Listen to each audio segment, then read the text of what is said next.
हिंदी सबको समझेगा कि हिंदी को ट्रांसलेट करने के लिए लगाएंगे? हिंदी समझेगा कि सबको? हिंदी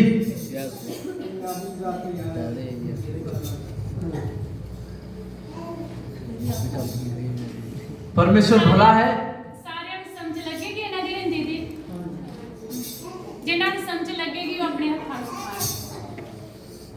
ਗਲਨ ਠਾਂ ਕਰ ਲਾਂਗੇ। ਹੁਣ ਜਿਨ੍ਹਾਂ ਨੂੰ ਨਹੀਂ ਸਮਝ ਲੱਗਦੀ ਉਹ ਆਪਣੇ ਹੱਥਾਂ ਨੂੰ ਖਾਣ, ਜਿਨ੍ਹਾਂ ਨੂੰ ਹਿੰਦੀ ਸਮਝ ਨਹੀਂ ਲੱਗਦੀ ਉਹ ਆਪਣੇ ਹੱਥਾਂ ਨੂੰ ਖਾਣ। ਸਾਡੇ ਵਿੱਚ ਬਜ਼ੁਰਗ ਲੋਕ ਹੈ, ਕੁਝ ਭੈਣਾਂ ਹੈ ਜਿਨ੍ਹਾਂ ਨੂੰ ਨਹੀਂ ਸਮਝ ਲੱਗਦੀ। ਅਸੀਂ ਇਸ ਲਈ ਇਹ ਬਚਨ ਕਿਸੇ ਕੋਲ ਵੀ ਮਿਸ ਨਾ ਹੋਵੇ ਤੇ ਪੰਜਾਬੀ ਵਿੱਚ ਜ਼ਰੂਰ ਅਨੁਵਾਦ ਕਰਾਂਗੇ। ਬੋਲੋ ਹਾਲੇਲੂਇਆ। ਮਤਲਬ ਭਵਨ ਦੇ ਵਿੱਚ ਆਣਾ ਹਰ ਇੱਕ ਇਨਸਾਨ ਦੇ ਲਈ ਇੱਕ ਆਸ਼ੀਸ਼ ਦਾ ਕਾਰਨ ਹੋਵੇਗਾ। ਬੋਲੋ ਹਾਲੇਲੂਇਆ ਹਾਲੇਲੂਇਆ ਹਾਲੇਲੂਇਆ। प्रभु के नाम की महिमा प्रशंसा होने पाए। यीशु के नाम की महिमा की स्तुति होने पावे। यहाँ पे इस कलीसिया के लोगों को, इस कलीसिया को परमेश्वर कहता है कि मैं तुम्हारे काम को कभी नहीं भूला हूँ।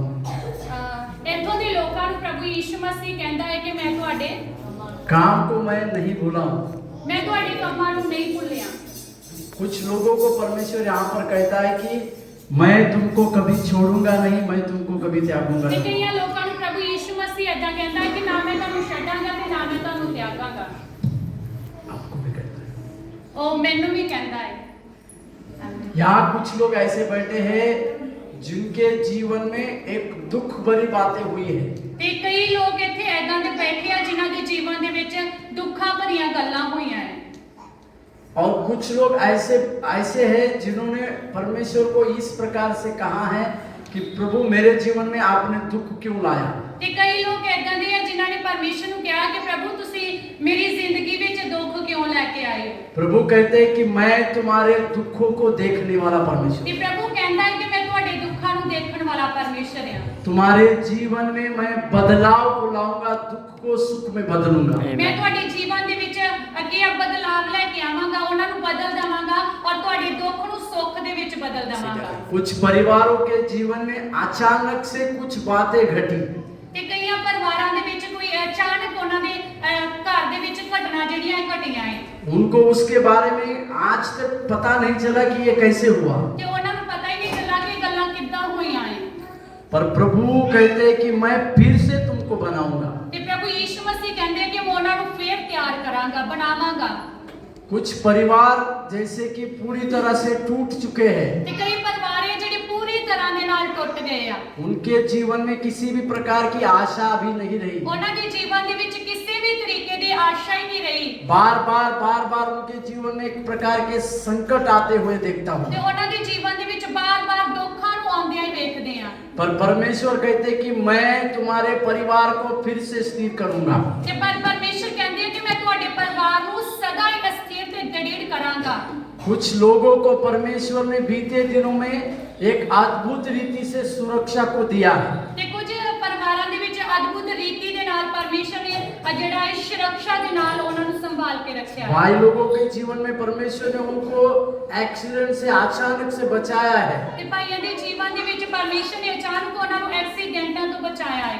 कुछ लोगों के कमाई को परमेश्वर ने बीते दिनों में बढ़ाया है। परमेश्वर ने कुछ भाइयों के जीवन दे विच उन्हां दी कमाई नूं जेड़ा है वधाया है।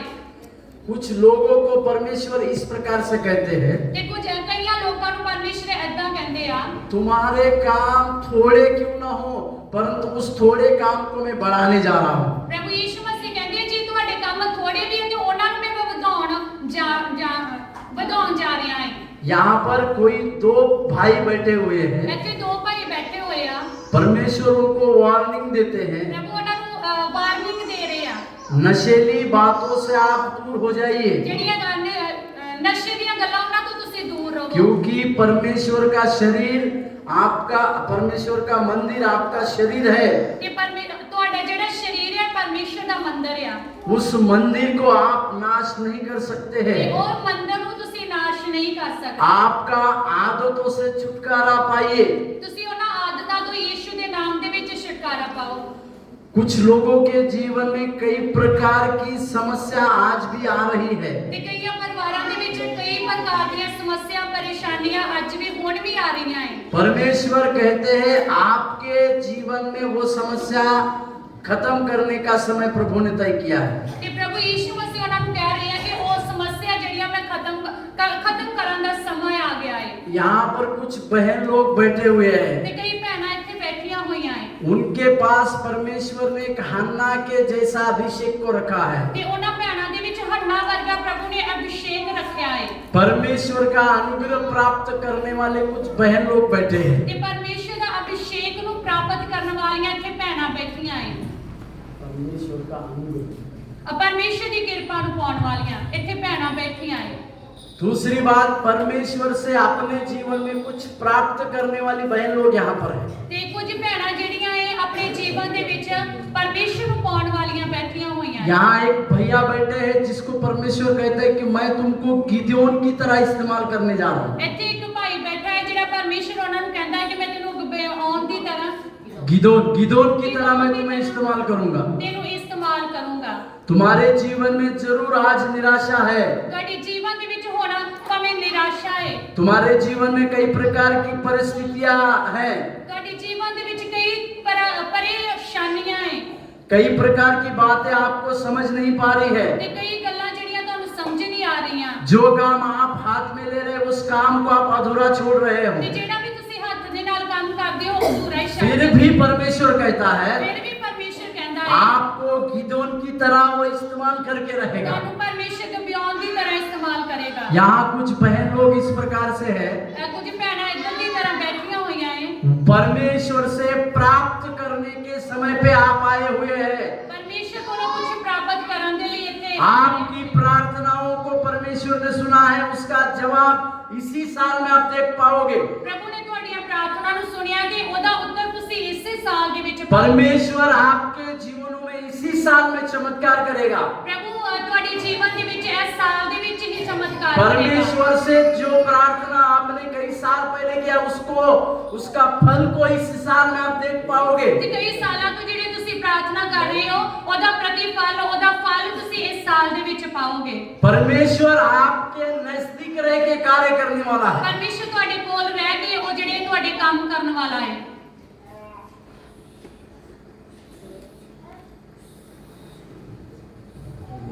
प्रभु आपको कहते हैं ਪ੍ਰਭੂ ਮੈਨੂੰ ਕਹਿੰਦੇ ਆ आपके फ्यूचर को मैं बनाऊंगा। ਤੁਹਾਡੇ ਜਿਹੜੇ ਆ ਭਵਿੱਖ ਨੂੰ ਮੈਂ ਬਣਾਵਾਂਗਾ। तुम्हारे जीवन में जो असंभव बातें हैं उसको मैं संभव करूंगा। ਜਿਹੜਾ ਤੁਹਾਡੇ ਜੀਵਨ ਦੇ ਵਿੱਚ ਅਨਹੋਣੀਆਂ ਗੱਲਾਂ ਹੈ ਮੈਂ ਉਹਨਾਂ ਨੂੰ ਹੋਣਾ ਬਣਾਵਾਂਗਾ। तुम्हारी प्रार्थनाएं, तुम्हारी भक्ति और तुम्हारे दान परमेश्वर ने स्वीकार किए हैं। ਤੁਹਾਡੀਆਂ ਪ੍ਰਾਰਥਨਾਵਾਂ ਤੁਹਾਡੀ ਭਗਤੀ ਤੁਹਾਡੇ ਕੰਮ ਪਰਮੇਸ਼ਰ ਨੇ ਜਿਹੜੇ ਆ ਕਬੂਲ ਕੀਤੇ ਆ। तुम्हारे जीवन में एक बड़ी नई बातों को मैं शुरू कर रहा हूँ ਮੈਂ ਤੁਹਾਡੇ ਜੀਵਨ ਦੇ ਵਿੱਚ ਨਵੀਆਂ ਗੱਲਾਂ ਸ਼ੁਰੂ ਕਰਨ ਵਾਲਾ ਹਾਂ। और तुम इस साल में देखोगे कि तुम्हारे जीवन में परमेश्वर सब कुछ नया करते हुए देखोगे। ਆਮੀਨ। ਅਤੇ ਤੁਹਾਡੇ ਜੀਵਨ ਦੇ ਵਿੱਚ ਇਸ ਸਾਲ ਦੇ ਵਿੱਚ ਸਭ ਕੁਝ ਨਵਾਂ ਕਰਦੇ ਤੁਸੀਂ ਵੇਖੋਗੇ। जो टूटे हुए हृदय के साथ तुमने परमेश्वर के साथ प्रार्थना किया है, ਤੇ ਜਿਹੜੇ ਤੁਸੀਂ ਟੁੱਟੇ ਹਿਰਦੇ ਦੇ ਨਾਲ ਪਰਮੇਸ਼ਰ ਦੇ ਅੱਗੇ ਪ੍ਰਾਰਥਨਾ ਕੀਤੀਆਂ ਹੈ उन सारी प्रार्थनाओं को परमेश्वर ने सुना है। ਉਹ ਸਾਰੀਆਂ ਪ੍ਰਾਰਥਨਾਵਾਂ ਨੂੰ ਪਰਮੇਸ਼ਰ ਨੇ ਸੁਣਿਆ ਹੈ। वो सारे दुख की बातों को परमेश्वर नजदीकता से जानता है, ਉਹ ਸਾਰੇ ਦੁੱਖਾਂ ਦੀਆਂ ਗੱਲਾਂ ਨੂੰ ਪਰਮੇਸ਼ਰ ਨੇੜੇ ਹੋ ਕੇ ਜਾਣਦਾ ਹੈ। क्योंकि परमेश्वर के आप उत्तम पात्र बनने वाले हैं। ਤੁਸੀਂ ਜਿਹੜੀ ਉਹ ਪਰਮੇਸ਼ਰ ਦੇ ਉੱਤਮ ਪਾਤਰ ਮਤਲਬ ਪਰਮੇਸ਼ਰ ਦੇ ਪ੍ਰੇਮੀ ਬਣਨ ਵਾਲੇ ਹੋ। Good vessel, good vessel, vessel vessel अच्छा पात्र, अच्छा बर्तन। पात्र। ਹਾਂ ਜਿਹੜਾ ਤੁਸੀਂ ਇੱਕ ਵਧੀਆ ਬਰਤਨ ਜਿਹੜਾ ਬਣਨ ਜਾ ਰਹੇ ਹੋ। परमेश्वर आपके सेवकाई से प्रसन्न है, ਪ੍ਰਭੂ ਤੁਹਾਡੀ ਸੇਵਕਾਈ ਤੋਂ ਜਿਹੜੇ ਖੁਸ਼ ਆ क्योंकि परमेश्वर ने उसी सेवकाई के लिए ही आपको चुना है। ਤੇ ਪਰਮੇਸ਼ਰ ਨੇ ਤੁਹਾਨੂੰ ਸੇਵਕਾਈ ਦੇ ਲਈ ਹੀ ਚੁਣਿਆ ਹੈ। Hallelujah, hallelujah hallelujah, hallelujah, hallelujah. अपने पड़ोस में जो बैठे हैं उनको बोले प्रभु भला है। ਆਪਣੇ ਗਵਾਂਢੀ ਨੂੰ ਕਹੋ ਕਿ ਪ੍ਰਭੂ ਭਲਾ ਹੈ। प्रभु भला है। ਪ੍ਰਭੂ ਭਲਾ ਹੈ। Hallelujah, hallelujah. आज परमेश्वर आम लोगों से और बातचीत करेंगे, ਪ੍ਰਭੂ ਅੱਜ और बातचीत करेंगे। ਪ੍ਰਭੂ ਅੱਜ ਤੁਹਾਡੇ ਨਾਲ ਹੋਰ ਗੱਲਾਂ ਕਰਨਗੇ। जैसे जैसे मुझे कुछ परमेश्वर बताएंगे मैं आपको बताएंगे। ਜਿੱਦਾਂ ਜਿੱਦਾਂ ਪ੍ਰਭੂ ਮੇਰੇ ਨਾਲ ਗੱਲ ਕਰੇਗਾ मैं ਤੁਹਾਨੂੰ ਦੱਸਾਂਗਾ। इसी के लिए दीदी बार बार बोल रहे थे कि थोड़ा समय आप थोड़ा सा ध्यान दीजिए, ध्यान दीजिए, ध्यान दीजिए। ਇਸੇ ਕਾਰਨ ਦੀਦੀ ਤੁਹਾਡੇ ਨਾਲ ਗੱਲ ਕਰਦੇ ਪਏ ਸੀ, ਥੋੜਾ ਸ਼ਾਂਤ ਰਹੋ ਤੇ ਧਿਆਨ ਦਿਓ ਪਰਮੇਸ਼ਵਰ ਵੱਲ। क्योंकि परमेश्वर किसी से भी बात करेगी ਤੇ ਪ੍ਰਭੂ ਕਿਸੇ ਦੇ ਨਾਲ ਵੀ ਗੱਲ ਕਰੇਗਾ। Hallelujah, hallelujah, hallelujah. ਹਾਲੇਲੂਇਆ। थोड़ी देर के लिए हम परमेश्वर के वचन को सुनेंगे।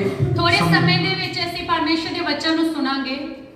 प्रभु भला है, ਪ੍ਰਭੂ ਭਲਾ ਹੈ। हालेलुया। ਹਾਲੇਲੂया, हाँ तो गुटा बोलेगा हालेलुया, ਹਾਲੇਲੂया, हालेलुया। ਹਾਲੇਲੂया।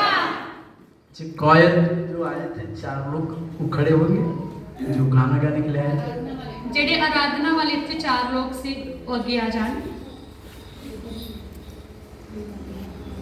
ਬਿਨਾਂ ਨੂੰ ਬੁਲਾ नहीं नहीं उधर खड़े रहो, उधर खड़े।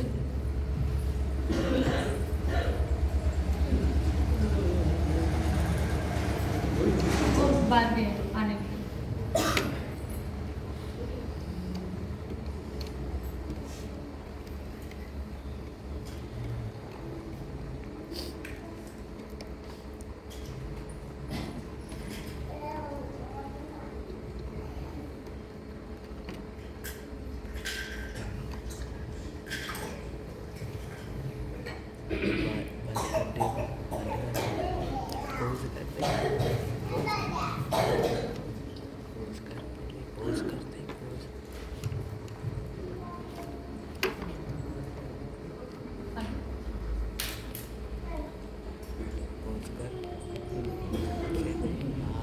हाँ जी पास्टर।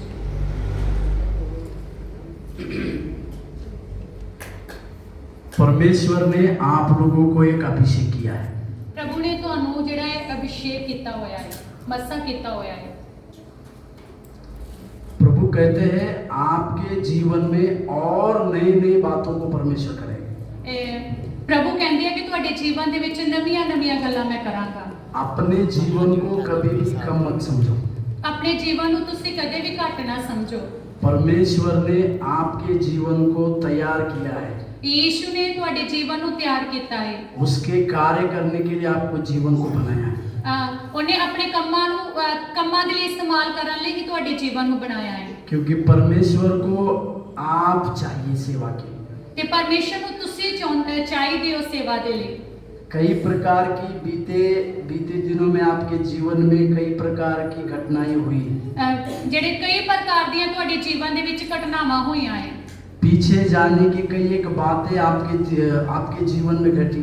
ਤੇ ਪਿੱਛੇ ਜਾਣ ਦੇ ਵਿੱਚ ਕਈ ਗੱਲਾਂ ਤੁਹਾਡੇ ਜੀਵਨ ਦੇ ਵਿੱਚ ਘਟੀਆਂ ਹੈ। परंतु परमेश्वर कहते हैं आपको वो परमेश्वर फिर से स्थिर करेंगे। ਤੇ ਪ੍ਰਭੂ ਕਹਿੰਦੇ ਆ ਕਿ ਉਹ ਮੈਂ ਤੁਹਾਨੂੰ ਫੇਰ ਕੀ ਕਰਾਂਗਾ, ਸਥਿਰ ਕਰਾਂਗਾ। परमेश्वर कहते हैं आप चिंता मत करो। ਪ੍ਰਭੂ ਯੀਸ਼ੂ ਮਸੀਹ ਕਹਿੰਦੇ ਆ ਕਿ ਤੁਸੀਂ ਚਿੰਤਾ ਨਾ ਕਰੋ। तुम्हारी चिंता उस परमेश्वर को पता है। ਤੁਹਾਡੀ ਚਿੰਤਾ ਜਿਹੜੀ ਉਹ ਪਰਮੇਸ਼ਰ ਜਾਣਦਾ ਹੈ, ਉਹਨੂੰ ਪਤਾ ਹੈ। परमेश्वर आपके जीवन में कार्य जरूर करेंगे। ਤੁਹਾਡੇ ਜੀਵਨ ਦੇ ਵਿੱਚ ਪਰਮੇਸ਼ਰ ਜਿਹੜਾ ਆਪਣੇ ਕੰਮਾਂ ਨੂੰ ਜ਼ਰੂਰ ਕਰੇਗਾ। प्रभु के उचित समय में परमेश्वर आपके जीवन में बड़ा कार्य करेंगे। ਤੇ ਕੁਝ ਹੀ ਸਮੇਂ ਦੇ ਵਿੱਚ ਤੁਹਾਡੇ ਜੀਵਨ ਦੇ ਵਿੱਚ ਪ੍ਰਭੂ ਮਹਾਨ ਤੁਹਾਡੇ ਜੀਵਨ ਦੇ ਵਿੱਚ ਚਮਤਕਾਰ ਕਰੇਗਾ। आपके जीवन में जल्द परमेश्वर एक बड़ी काम करने वाले हैं। ਤੁਹਾਡੇ ਜੀਵਨ ਦੇ ਵਿੱਚ ਜਲਦੀ ਹੀ ਤੁਹਾਡੇ ਜੀਵਨ ਦੇ ਵਿੱਚ ਚਮਤਕਾਰ ਕਰਨ ਵਾਲੇ निराश और दुखी मत होइए। ਤੁਸੀਂ ਦੁਖੀ ਤੇ ਪਰੇਸ਼ਾਨ ਨਾ ਹੋਵੋ। क्योंकि परमेश्वर दुखों को सुख में बदलने जा रहा है। ਕਿਉਂਕਿ ਪਰਮੇਸ਼ਰ ਜਿਹੜਾ ਦੁੱਖ ਨੂੰ ਸੁੱਖ ਦੇ ਵਿੱਚ ਬਦਲ ਜਾ ਰਿਹਾ ਹੈ। तुम्हारा विश्वास परमेश्वर में बना है। ਤੁਹਾਡਾ ਵਿਸ਼ਵਾਸ ਜਿਹੜਾ ਹੈ ਉਹ ਬਣਦਾ ਜਾਵੇ ਪਰਮੇਸ਼ਰ ਦੇ ਵਿੱਚ। ਮਹਿਮਾ ਸੌਰੀ ਬਿਨਾ एक ऐसा स्क्वायर को मैं देखता हूँ।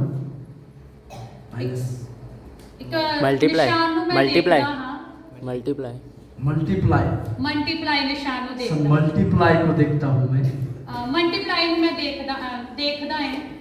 मल्टीप्लाई का मतलब है परमेश्वर का बहुतायत का आशीष आपके ऊपर है। ਜਿਹੜਾ ਮਲਟੀਪਲਾਈ ਦਾ ਚਿੰਨ੍ਹ ਹੈ ਜਿਹੜਾ ਉਹ ਚਿੰਨ੍ਹ ਦਾ ਮਤਲਬ ਹੈ ਕਿ ਤੁਹਾਡੇ ਜੀਵਨ ਦੇ ਵਿੱਚ ਪ੍ਰਭੂ ਦੀ ਬਹੁਤ ਜ਼ਿਆਦਾ ਕਿਰਪਾ ਹੈ। भविष्य का कई प्रकार का चिंता लेके आप बैठते हैं कभी ਤੇ कभी। ਤੁਸੀਂ ਫਿਊਚਰ ਦੀਆਂ ਗੱਲਾਂ ਦੀ ਚਿੰਤਾ ਲੈ ਕੇ ਬੈਠਦੇ ਹੋ ਕਈ ਵਾਰ। कई प्रकार के प्रश्न आपके मनों में परमेश्वर के लिए है। ਤੇ ਕਈ ਪ੍ਰਕਾਰ ਦੀਆਂ ਗੱਲਾਂ ਜਿਹੜੀਆਂ ਤੁਹਾਡੇ ਪ੍ਰਸ਼ਨ ਜਾਂ ਤੁਹਾਡੇ ਮਨ ਦੇ ਵਿੱਚ पर ਆ परमेश्वर कहते हैं आपके जीवन में परमेश्वर ने एक समय को रखा है। ਤੇ ਪਰਮੇਸ਼ਰ ਕਹਿੰਦੇ ਆ ਕਿ ਤੁਹਾਡੇ ਜੀਵਨ ਦੇ ਵਿੱਚ ਤੁਹਾਡੇ ਲਈ ਸਮਾਂ ਰੱਖਿਆ ਹੋਇਆ ਹੈ। तुम्हारी आशीषें, तुम्हारा अभिषेक मैं बढ़ोतरी करने जा रहा हूँ। ਤੁਹਾਡੀ ਜਿਹੜੀਆਂ ਬਰਕਤਾਂ ਹੈ ਤੁਹਾਡਾ ਅਭਿਸ਼ੇਕ ਮੈਂ ਵਧਾਉਣ ਜਾ ਰਿਹਾ ਹਾਂ। स्टडी करते हैं, ਯੈਸ स्टडी करते हैं। ਯੈਸ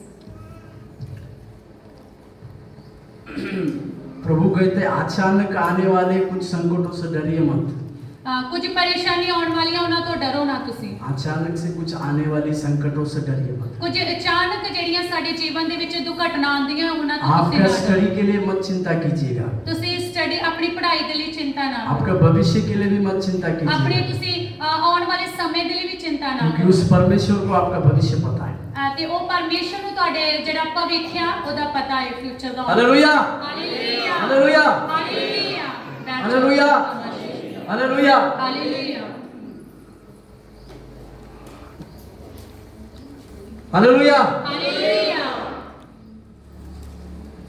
मैं 3 बातों के ऊपर प्रचार करने वाला हूँ। एक पहले वचन को हम पढ़ेंगे, ਮੈਂ पहला ਤਿੰਨ राजा, ਗੱਲਾਂ ਤੇ ਜਿਹੜਾ ਪ੍ਰਚਾਰ ਕਰਨ ਵਾਲਾ ਹੈ। पहला राजा का पत्री उसके 17वें अध्याय और उसका 7वां वचन को हम पढ़ेंगे। ਪਹਿਲਾ ਰਾਜਾ ਉਹਦਾ 7ਵਾਂ 17वां अध्याय और उसके 7वें वचन को 17 हम ਅਧਿਆय पढ़ेंगे। ਤੇ 7 ਵਚਨ ਨੂੰ ਪੜਾਂਗੇ। उसमें इस प्रकार से लिखा हुआ है, ਉਹਦੇ ਵਿੱਚ ਐਦਾਂ ਲਿਖਿਆ ਹੋਇਆ ਹੈ, ਪਹਿਲਾ ਰਾਜਾ 17 ਅਧਿਆਏ ਉਹਦੇ 7 ਵਚਨ।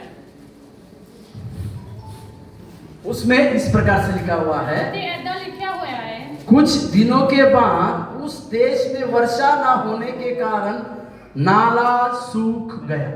ਤਾਂ ਇਉਂ ਹੋਇਆ ਕਿ ਥੋੜੇ ਦਿਨਾਂ ਦੇ ਪਿੱਛੋਂ ਨਾਲਾ ਸੁੱਕ ਗਿਆ। ये घटना जो है एलिया के जीवन में हुई वाली घटना है। ਇਹ ਜਿਹੜੀ ਆ ਘਟਨਾ ਹੈ ਜਿਹੜੀ ਏਲੀਆ ਦੇ ਜੀਵਨ ਦੇ ਵਿੱਚ ਹੋਈ ਹੈ। एलिया एक बहुत बड़ा भविष्यवक्ता, ਏਲੀਆ ਜਿਹੜਾ ਸੀ ਭਵਿੱਖ ਵਕਤਾ ਸੀ, ਫਿਊਚਰ ਨੂੰ ਦੱਸਣ ਵਾਲਾ ਸੀ। एक बहुत बड़ा भविष्यवक्ता के रूप में एलिया को देखते हैं। ਇਹ ਭਵਿष्यवाणी ਕਰਨ ਵਾਲਾ ਜਿਹੜਾ ਹੀ ਏਲੀਆ ਨਬੀ ਸੀ। एक प्रभावी भविष्यवाणी करने वाला एलिया को हम बाइबल में देखते हैं। ਇਹ ਜਿਹੜੇ ਬਹੁਤ ਹੀ ਜ਼ਿਆਦਾ ਜਿਹੜੀਆਂ ਭਵਿष्यवाणियां ਕਰਨ ਵਾਲੇ ਨਬੀ ਨੂੰ ਅਸੀਂ ਏਲੀਆ ਨੂੰ ਦੇਖਦੇ ਹਾਂ। बाइबल हमें इस प्रकार से बताती है, ਬਾਈਬਲ ਸਾਨੂੰ ਏਦਾਂ ਦੱਸਦੀ ਹੈ, आपके नगर में रहने वाले भविष्यवक्ता को आप ढूंढिए। ਆਪਣੇ ਪਿੰਡ ਵਿੱਚ ਰਹਿਣ ਵਾਲੇ ਜਿਹੜੇ ਆ ਭਵਿष्यवक्ता ਨੂੰ ਕੀ ਕਰਨਾ ਹੈ, ਲੱਭਣਾ ਹੈ। यदि आपके नगर में, आपके शहर में एक भविष्यवक्ता है तो आप आशीष का कारण बनोगे। ਜਦ ਤੁਹਾਡੇ ਨਗਰ ਦੇ ਵਿੱਚ, ਤੁਹਾਡੇ ਸ਼ਹਿਰ ਦੇ ਵਿੱਚ ਇੱਕ ਹੀ ਭਵਿष्यवक्ता है ਤਾਂ ਤੁਸੀਂ ਕੀ ਹੋ, ਬਰਕਤ ਵਾਲੇ ਹੋ। क्योंकि उसकी पूर्ति में एक छोटी लड़की को पकड़ कर लेकर आए थे। एक छोटी लड़की, ਇੱਕ ਛੋਟੀ ਲੜਕੀ, बाइबल में एक छोटी लड़की नामान नाम के एक बहुत कमांडर के पास आई थी। ਇੱਕ ਛੋਟੀ ਲੜਕੀ ਜਿਹੜੀ ਸੀ ਉਹ ਨਿਮਾਨ ਰਾਜੇ ਦੇ ਕੋਲ ਆਈ ਸੀ। वो नामान बहुत बड़ा कमांडर था, ਤੇ ਜਿਹੜਾ ਨਿਮਾਨ ਸੀ ਉਹ ਬੜਾ ਵੱਡਾ ਕਮਾਂਡੈਂਟ ਸੀ। सीरिया देश का कमांडर था। वो ਸੀਰੀਆ ਦੇਸ਼ ਦਾ ਕਮਾਂਡੈਂਟ ਸੀ कई प्रकार के युद्धों को जीत लिया था। ਤੇ ਕਈ ਪ੍ਰਕਾਰ ਦੇ ਵੱਡੇ ਵੱਡੇ ਯੁੱਧ ਉਹਨੇ ਜਿੱਤੇ ਸੀ। उसको कोड था ਉਹਨੂੰ ਕੀ ਸੀ, ਕੋੜ ਸੀ। और उसी के घर में एक गुलाम बनाकर एक लड़की को लाया गया था। ਤੇ ਉਹਦੇ ਘਰ ਦੇ ਵਿੱਚ ਇੱਕ ਗੁਲਾਮ ਲੜਕੀ ਨੂੰ ਲੈ ਕੇ ਆਏ ਸੀ। इतिहास के कुछ लोग बोलते हैं कि वो लड़की 12 से 13 साल की थी। ਤੇ ਇਤਿਹਾਸ ਏਦਾਂ ਬੋਲਦਾ ਉਹ ਲੜਕੀ ਜਿਹੜੀ 12-13 ਸਾਲਾਂ ਦੀ ਸੀ।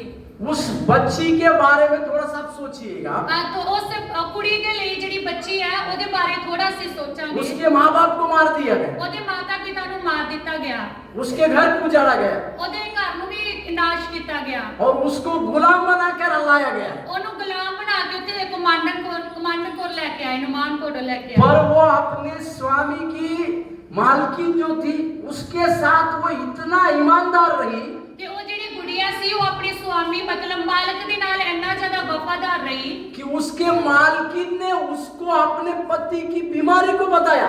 ਤੇ ਉਹਦੀ ਮਾਲਕਨ ਨੇ ਜਿਹੜੀ ਹੈ ਆਪਣੀ ਪਤੀ ਦੀ ਬਿਮਾਰੀ ਨੂੰ ਉਹਨੂੰ ਦੱਸਿਆ। उन दिनों में, ਉਹਨਾਂ ਦਿਨਾਂ ਦੇ ਵਿੱਚ पुराने नियम में अगर आप पढ़ते हैं, ਪੁਰਾਣੇ ਨਿਯਮ ਦੇ ਵਿੱਚ ਪੜ੍ਹਦੇ ਆ कोढ़ का बीमारी एक पाप क्यों दर्शाता है। ਤੇ ਕੋੜ ਦੀ ਬਿਮਾਰੀ ਜਿਹੜੀ ਸੀ ਉਹ ਪਾਪ ਵੱਲੋਂ ਹੁੰਦੀ ਸੀ। कुछ लोगों के वीजा को मैं देखता हूँ, ਕੁਝ ਲੋਕਾਂ ਦੇ ਵਿੱਚ ਵੀਜ਼ਾ ਨੂੰ ਮੈਂ ਦੇਖਦਾ ਹਾਂ वीजा बना हुआ देखता हूँ, ਵੀਜ਼ਾ तो आप भी उसमें हैं। ਮੈਂ ਵੀ ਉਹਦੇ ਵਿੱਚ ਹੀ ਆ कुछ लोगों के वीजा बना हुआ मैं देख रहा हूँ। ਕੁਝ ਲੋਕਾਂ ਦੇ ਵਿੱਚ ਵੀਜ਼ਾ ਬਣਿਆ ਹੋਇਆ ਮੈਂ ਵੇਖਦਾ ਹਾਂ उस लड़की को उसके मालकिन ने बताया कि मेरे पति को एक बीमारी है कोढ़ की। ਹਾਂ ਉਹ ਮਾਲਕਿਨ ਨੇ ਉਸ ਲੜਕੇ ਨੂੰ ਦੱਸਿਆ ਕਿ ਮੇਰੇ ਪਤੀ ਨੂੰ ਬਿਮਾਰੀ ਹੈ ਕੋੜ ਦੀ पुराने नियम में कोढ़ को पाप की तरह तुलना किया गया है। ਤੇ ਪੁਰਾਣੇ ਨਿਯਮ ਦੇ ਵਿੱਚ ਜਿਹੜਾ ਸੀ ਉਹ ਪਾਪ ਜਿਹੜੇ ਕੋੜ ਨੂੰ ਪਾਪ ਦੇ ਵਿੱਚ ਤੁਲਨਾ ਕੀਤੀ ਜਾਂਦੀ ਸੀ और हर कोई पाप को छिपा के रखता है। ਤੇ हर कोई पाप ਨੂੰ ਛੁਪਾ ਕੇ ਰੱਖਦਾ ਹੈ उसी तरह से वो सीरिया का कमांडर नामान भी क्या करता था, वो पूरा यहाँ तक ड्रेस पहनता होगा, पूरा उसका कोट नहीं दिखना है। ਤੇ ਇਸ ਲਈ ਉਹ ਸੀਰੀਆ ਦਾ ਕਮਾਂਡਰ ਜਿਹੜਾ ਸੀ ਉਹ ਇੱਥੋਂ ਤੀਕਰ ਆਪਣਾ ਕੋਟ ਪਾ ਕੇ ਰੱਖਦਾ ਸੀ ਤਾਂ ਜੋ ਕੋਈ ਵੀ ਉਹਨੂੰ ਦੇਖ ਨਾ ਸਕੇ ਮਤਲਬ ਉਹਨੂੰ ਛੁਪਾ ਕੇ ਰੱਖਦਾ ਸੀ ਕੋਟ ਨੂੰ इंसान की भी अवस्था वही है, ਤੇ ਇਨਸਾਨ ਦੇ ਵੀ ਹਾਲਾਤ ਉਦਾਂ ਦੇ ਹੀ ਆ अपने पाप को छिपा लेता है। ਆਪਣੇ ਪਾਪਾਂ ਨੂੰ ਲੁਕਾ ਲੈਂਦਾ ਹੈ यहाँ पर कोई ऐसा है, अगर कोई पाप किया तो किसी को फोन करके बोलेगा कि मैंने ਕੋਈ पाप किया ਇੱਥੇ है। ਹੈਗਾ ਹੈ ਕਿ ਜਿਹਨੇ ਪਾਪ ਕੀਤਾ ਹੋਵੇ ਤੇ ਫੋਨ ਕਰਕੇ ਕਿਸੇ ਨੂੰ ਦੱਸਿਆ बोलेगा ਹੋਵੇ कोई, ਕਿ ਮੈਂ मान ਪਾਪ लीजिए ਕੀਤਾ किसी ने चोरी किया तो कोई बोलेगा मान हेलो लेते हैं। मैं आज चोरी किया हूँ, ऐसे बोलने वाला है कोई? ਮੈਂ ਮੰਨ ਲੈਂਦੀ ਆ ਕਿ ਜੇ ਕਿਸੇ ਨੇ ਚੋਰੀ ਕੀਤੀ ਆ ਕਿ ਉਹ ਫੋਨ ਕਰਕੇ ਦੱਸਦਾ ਹੋਵੇ ਕਿ ਮੈਂ ਹੁਣ ਚੋਰੀ ਕੀਤੀ ਆ नहीं होगा, ਨਹੀਂ ਹੈਗਾ क्योंकि हम लोग पाप को छिपाते हैं। ਕਿਉਂਕਿ ਅਸੀਂ ਪਾਪ ਨੂੰ ਲੁਕਾਉਂਦੇ ਆ क्योंकि हमारे दादा जो थे आदम, उन्होंने भी ऐसा ही किया। ਕਿਉਂ ਜੋ ਸਾਡੇ ਜਿਹੜੇ ਦਾਦੇ ਸੀ ਉਹਨਾਂ ਨੇ ਵੀ ਏਦਾਂ ਹੀ ਕੀਤਾ ਹੈ परमेश्वर ने जिस फल को खाने के लिए नहीं कहा था, अपनी डार्लिंग की बात सुन के उन्होंने खा लिया। ਕਿ ਜਿਸ ਫਲ ਨੂੰ ਪਰਮੇਸ਼ਰ ਨੇ ਮਨਾ ਕੀਤਾ ਸੀ ਉਹ ਫਲ ਨੂੰ ਕੀ ਕੀਤਾ ਖਾ ਲਿਆ उसका डार्लिंग मतलब उसके पत्नी की बात सुन के खा लिया ਉਹਨੇ फल, वो फल खा लिया। ਹਾਂ ਆਪਣੀ ਪਤਨੀ ਦੀ ਗੱਲ ਸੁਣ ਕੇ ਡਾਰਲਿੰਗ ਬੋਲ ਰਹੇ हाँ, मैं डार्लिंग बोल दिया उसको। ਪਤਨੀ ਦੀ ਗੱਲ ਸੁਣ ਕੇ ਆਦਮ ਨੇ ਫਲ ਖਾ ਲਿਆ फल खाने के बाद परमेश्वर ने उसको पूछा, अरे आदम तू कहाँ है? ਔਰ ਫਲ ਖਾਣ ਤੋਂ ਬਾਅਦ ਪਰਮੇਸ਼ਰ ਨੇ ਉਹਨੂੰ ਪੁੱਛਿਆ ਕਿ ਆਦਮ ਤੂੰ ਕਿੱਥੇ ਆ वो कह रहा है कि मैं पेड़ के पास छुप गया हूँ, ਮੈਂ ਕੀ ਆ ਰੁੱਖ ਦੇ ਕੋਲ ਲੁਕ ਗਿਆ ਹੈ क्योंकि मैं नंगा हूँ। ਕਿਉਂਕਿ ਮੈਂ ਕੀ ਆ ਨੰਗਾ ਵਾਂ परमेश्वर बोलते क्या, अरे तुमको कौन बोला ये सब बात? ਪਰਮੇਸ਼ਰ ਕਹਿੰਦੇ ਤੈਨੂੰ ਕਿੰਨੇ ਦੱਸਿਆ ਕਿ ਤੂੰ ਨੰਗਾ ਹੈ मतलब इंसान पाप करने के बाद ढांप देता है अपने आप को। ਮਤਲਬ ਕਿ ਇਨਸਾਨ ਜਿਹੜਾ ਪਾਪ ਕਰਕੇ ਤੂੰ ਆਪਣੇ ਆਪ ਨੂੰ ਲੁਕਾ ਲੈਂਦਾ ਹੈ परमेश्वर को नहीं दिखना है, इसी के लिए ढांप देता है कुछ बात को। ਕੋਈ ਪਰਮੇਸ਼ਰ ਨਾ ਵੇਖੇ ਇਸ ਲਈ ਉਹ ਆਪਣੇ ਆਪ ਨੂੰ ਲੁਕਾਉਂਦਾ ਹੈ पर परमेश्वर सब बातों को देखता है। ਪਰ ਪਰਮੇਸ਼ਰ ਸਾਰੀਆਂ ਗੱਲਾਂ ਨੂੰ ਦੇਖਦਾ ਹੈ जो पत्ते आदम ने अपने लिए लगाए थे, उस पत्तों को हटाकर परमेश्वर ने एक जीवित जानवर का बलि देकर उसका चमड़ा का वस्त्र उनको दे दिया। ਤੇ ਜਿਸ ਪੱਤਿਆਂ ਨੂੰ ਉਹਨੇ ਆਪਣੇ ਆਪ ਨੂੰ ਲੁਕਾਇਆ ਸੀ ਪਰਮੇਸ਼ਰ ਨੇ ਉਹਨਾਂ ਦੇ ਲਈ ਕੀ ਕੀਤਾ ਇੱਕ ਮੇਮਣੇ ਨੂੰ ਕੱਟਿਆ ਤੇ ਉਹਨਾਂ ਦੇ ਚਮੜੇ ਦੇ ਵਸਤਰਾਂ ਦੇ ਨਾਲ ਉਹਨੂੰ ਢੱਕਿਆ हम और आप अपने नंगेपन को या पाप के नंगेपन को छिपाने के लिए जगत का किसी भी प्रकार के पत्ते लगाने की कोशिश करते होंगे। ਤੇ ਅਸੀਂ ਜਿਹੜੀ ਆਪਣੇ ਆਪ ਨੂੰ ਪਾਪ ਢੱਕਣ ਦੇ ਲਈ ਕਈ ਤਰ੍ਹਾਂ ਦੇ ਪੱਤਿਆਂ ਨੂੰ ਢੱਕਦੇ ਹੋਵਾਂਗੇ ਆਪਣੇ ਆਪ परंतु ਨੂੰ वो पत्ते सूख जाएंगे।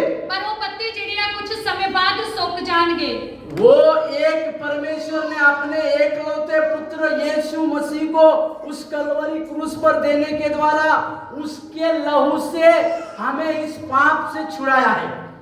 ਪ੍ਰਭੂ ਯੀਸ਼ੂ ਮਸੀਹ ਨੇ ਪਿਤਾ ਨੇ ਆਪਣੇ ਇਕਲੌਤੇ ਪੁੱਤਰ ਨੂੰ ਕਲਵਰੀ ਕਰੂਸ ਉੱਤੇ ਦੇ ਕੇ ਸਾਨੂੰ ਉਹ ਪਾਪ ਤੋਂ ਛੁਡਾਇਆ ਹੈ उसी लहू से हम हमारे पापों से आजाद हो सकते हैं। ਉਸੇ ਲਹੂ ਦੇ ਦੁਆਰਾ ਅਸੀਂ ਆਪਣੇ ਪਾਪਾਂ ਤੋਂ ਆਜ਼ਾਦ ਹੋ ਸਕਦੇ ਹਾਂ किसी भी प्रकार के पत्ते या किसी भी प्रकार के पाप के लिए कुछ भी करने से पाप से आजादी केवल यीशु मसीह के लहू से मिलती है। ਕਿਸੇ ਵੀ ਪ੍ਰਕਾਰ ਦੇ ਜਿਹੜੇ ਆ ਪੱਤੇ ਆ ਜਾਂ ਕੁਝ ਵੀ ਸਾਨੂੰ ਲਗਾ ਨਹੀਂ ਸਕਦੇ ਸਾਡੇ ਪਾਪ ਨੂੰ ਪਰ ਯੀਸ਼ੂ ਮਸੀਹ ਦੇ ਲਹੂ ਦੇ ਦੁਆਰਾ ਅਸੀਂ ਆਜ਼ਾਦ ਹੋ इसी ਸਕਦੇ के ਹਾਂ लिए कुलुसियों का पत्री 1 अध्याय के 13वें वचन में इस प्रकार से लिखा हुआ ਇਸੇ है। ਤਰ੍ਹਾਂ ਕੁਲਸੀਆਂ ਦੀ ਪੱਤਰੀ 13 ਅਧਿਆਇ ਦੇ ਵਿੱਚ एक वचन, दी 1 अध्याय 13 वचन, ਇੱਕ ਦਾ 13 ਵਚਨ ਦੇ ਵਿੱਚ ਦੱਸਿਆ ਹੋਇਆ ਹੈ उसमें ऐसा लिखा हुआ है, ਉੱਥੇ ਏਦਾਂ ਲਿਖਿਆ ਹੋਇਆ ਹੈ उसने हमें ਉਹਨੇ ਸਾਨੂੰ अंधकार के वश में से छुड़ाकर ਉਹਨੇ ਸਾਨੂੰ ਅੰਧਕਾਰ ਦੇ ਵਸ ਵਿੱਚੋਂ ਕੱਢ ਕੇ उसके प्रिय पुत्र के ਉਹਨੇ ਆਪਣੇ ਪਿਆਰੇ ਪੁੱਤਰ राज्य में प्रवेश कराया। अपने प्यारे पुत्र राज दे विच पहुंचाया। हालेलुया। हालेलुया। आप और मैं उस पुत्र के राज्य में प्रवेश करने लायक बनाए गए हैं। ਤੁਸੀਂ ਅਤੇ ਮੈਂ ਸਾਨੂੰ ਪਰਮੇਸ਼ਰ ਨੇ ਲਾਇਕ ਬਣਾਇਆ ਕਿ ਅਸੀਂ ਉਹਦੇ ਪਿਆਰੇ ਪੁੱਤਰ ਦੇ ਰਾਜ ਵਿੱਚ ਦਾਖਲ ਹੋਈਏ। उसने पाप की मजदूरी एक एक लहू से हमारे लिए छुड़ाया। ਉਹਨੇ ਪਾਪ ਦੀ ਮਜ਼ਦੂਰੀ ਨੂੰ ਆਪਣੇ ਲਹੂ ਦੇ ਨਾਲ ਇੱਕ ਇੱਕ ਨੂੰ ਸਾਨੂੰ ਛੁਡਾਇਆ ਹੈ। एक एक लहू का कतरा हमारे पापों के लिए यीशु मसीह ने देने के द्वारा हम शुद्ध किए गए हैं। ਇੱਕ ਇੱਕ ਪਾਪ ਦਾ ਲਹੂ ਦਾ ਟੁਕੜਾ ਜਿਹੜਾ ਹੈ, ਬਲੱਡ ਦਾ ਤੁਪਕਾ ਹੈ, ਉਹਨੇ ਸਾਨੂੰ ਪਾਪ ਤੋਂ ਛੁਡਾਉਣ ਦੇ ਲਈ ਦਿੱਤਾ। हालेलुया। ਹਾਲੇਲੂਇਆ। हालेलुया। ਹਾਲੇਲੂਇਆ। इसी बात को हम हमारे जीवन में कभी भूलना नहीं। ਇਹ ਗੱਲ ਨੂੰ ਆਪਣੇ ਜੀਵਨ ਦੇ ਵਿੱਚੋਂ ਕਦੇ ਵੀ ਭੁਲਾਉਣਾ ਨਹੀਂ ਹੈ। चाहे छोटा पाप हो या बड़ा पाप हो, ਭਾਵੇਂ ਛੋਟਾ ਹੋਵੇ ਭਾਵੇਂ ਵੱਡਾ ਪਾਪ ਹੋਵੇ, उस पाप को करते समय एक चीज को याद रखना ਉਸ है। ਪਾਪ ਨੂੰ ਕਰਦੇ ਸਮੇਂ ਇੱਕ ਗੱਲ ਨੂੰ ਚੇਤੇ ਰੱਖਣਾ उस ਹੈ। क्रूस को याद करना है, ਉਹ ਜਿਹੜੀ ਹੈ ਸਲੀਬ ਨੂੰ ਯਾਦ ਕਰਨਾ ਹੈ। क्योंकि उस क्रूस पर यीशु मसीह लहू लहान हुआ वाला। ਉਹ ਸਲੀਬ ਦੇ ਉੱਤੇ यीशु मसीह लहू लहान होए आ। हालेलुया। हालेलुया। उस अभी हम ये जो वचन पढ़ रहे थे पहला राजा का पत्री उसके 17वें अध्याय का 7वां वचन जो पढ़ रहे थे, ਜਿਹੜਾ ਹੁਣ ਅਸੀਂ ਵਚਨ ਪੜ੍ਹ ਰਹੇ ਸੀ ਪਹਿਲਾ ਅਧਿਆਇ 17 ਦੀ 7 वचन है। उसमें लिखा हुआ है वो नाला सूख गया। ਉਹਦੇ ਵਿੱਚ ਦੇਖਿਆ ਕਿ ਉਹ ਨਾਲਾ ਸੁੱਕ ਗਿਆ।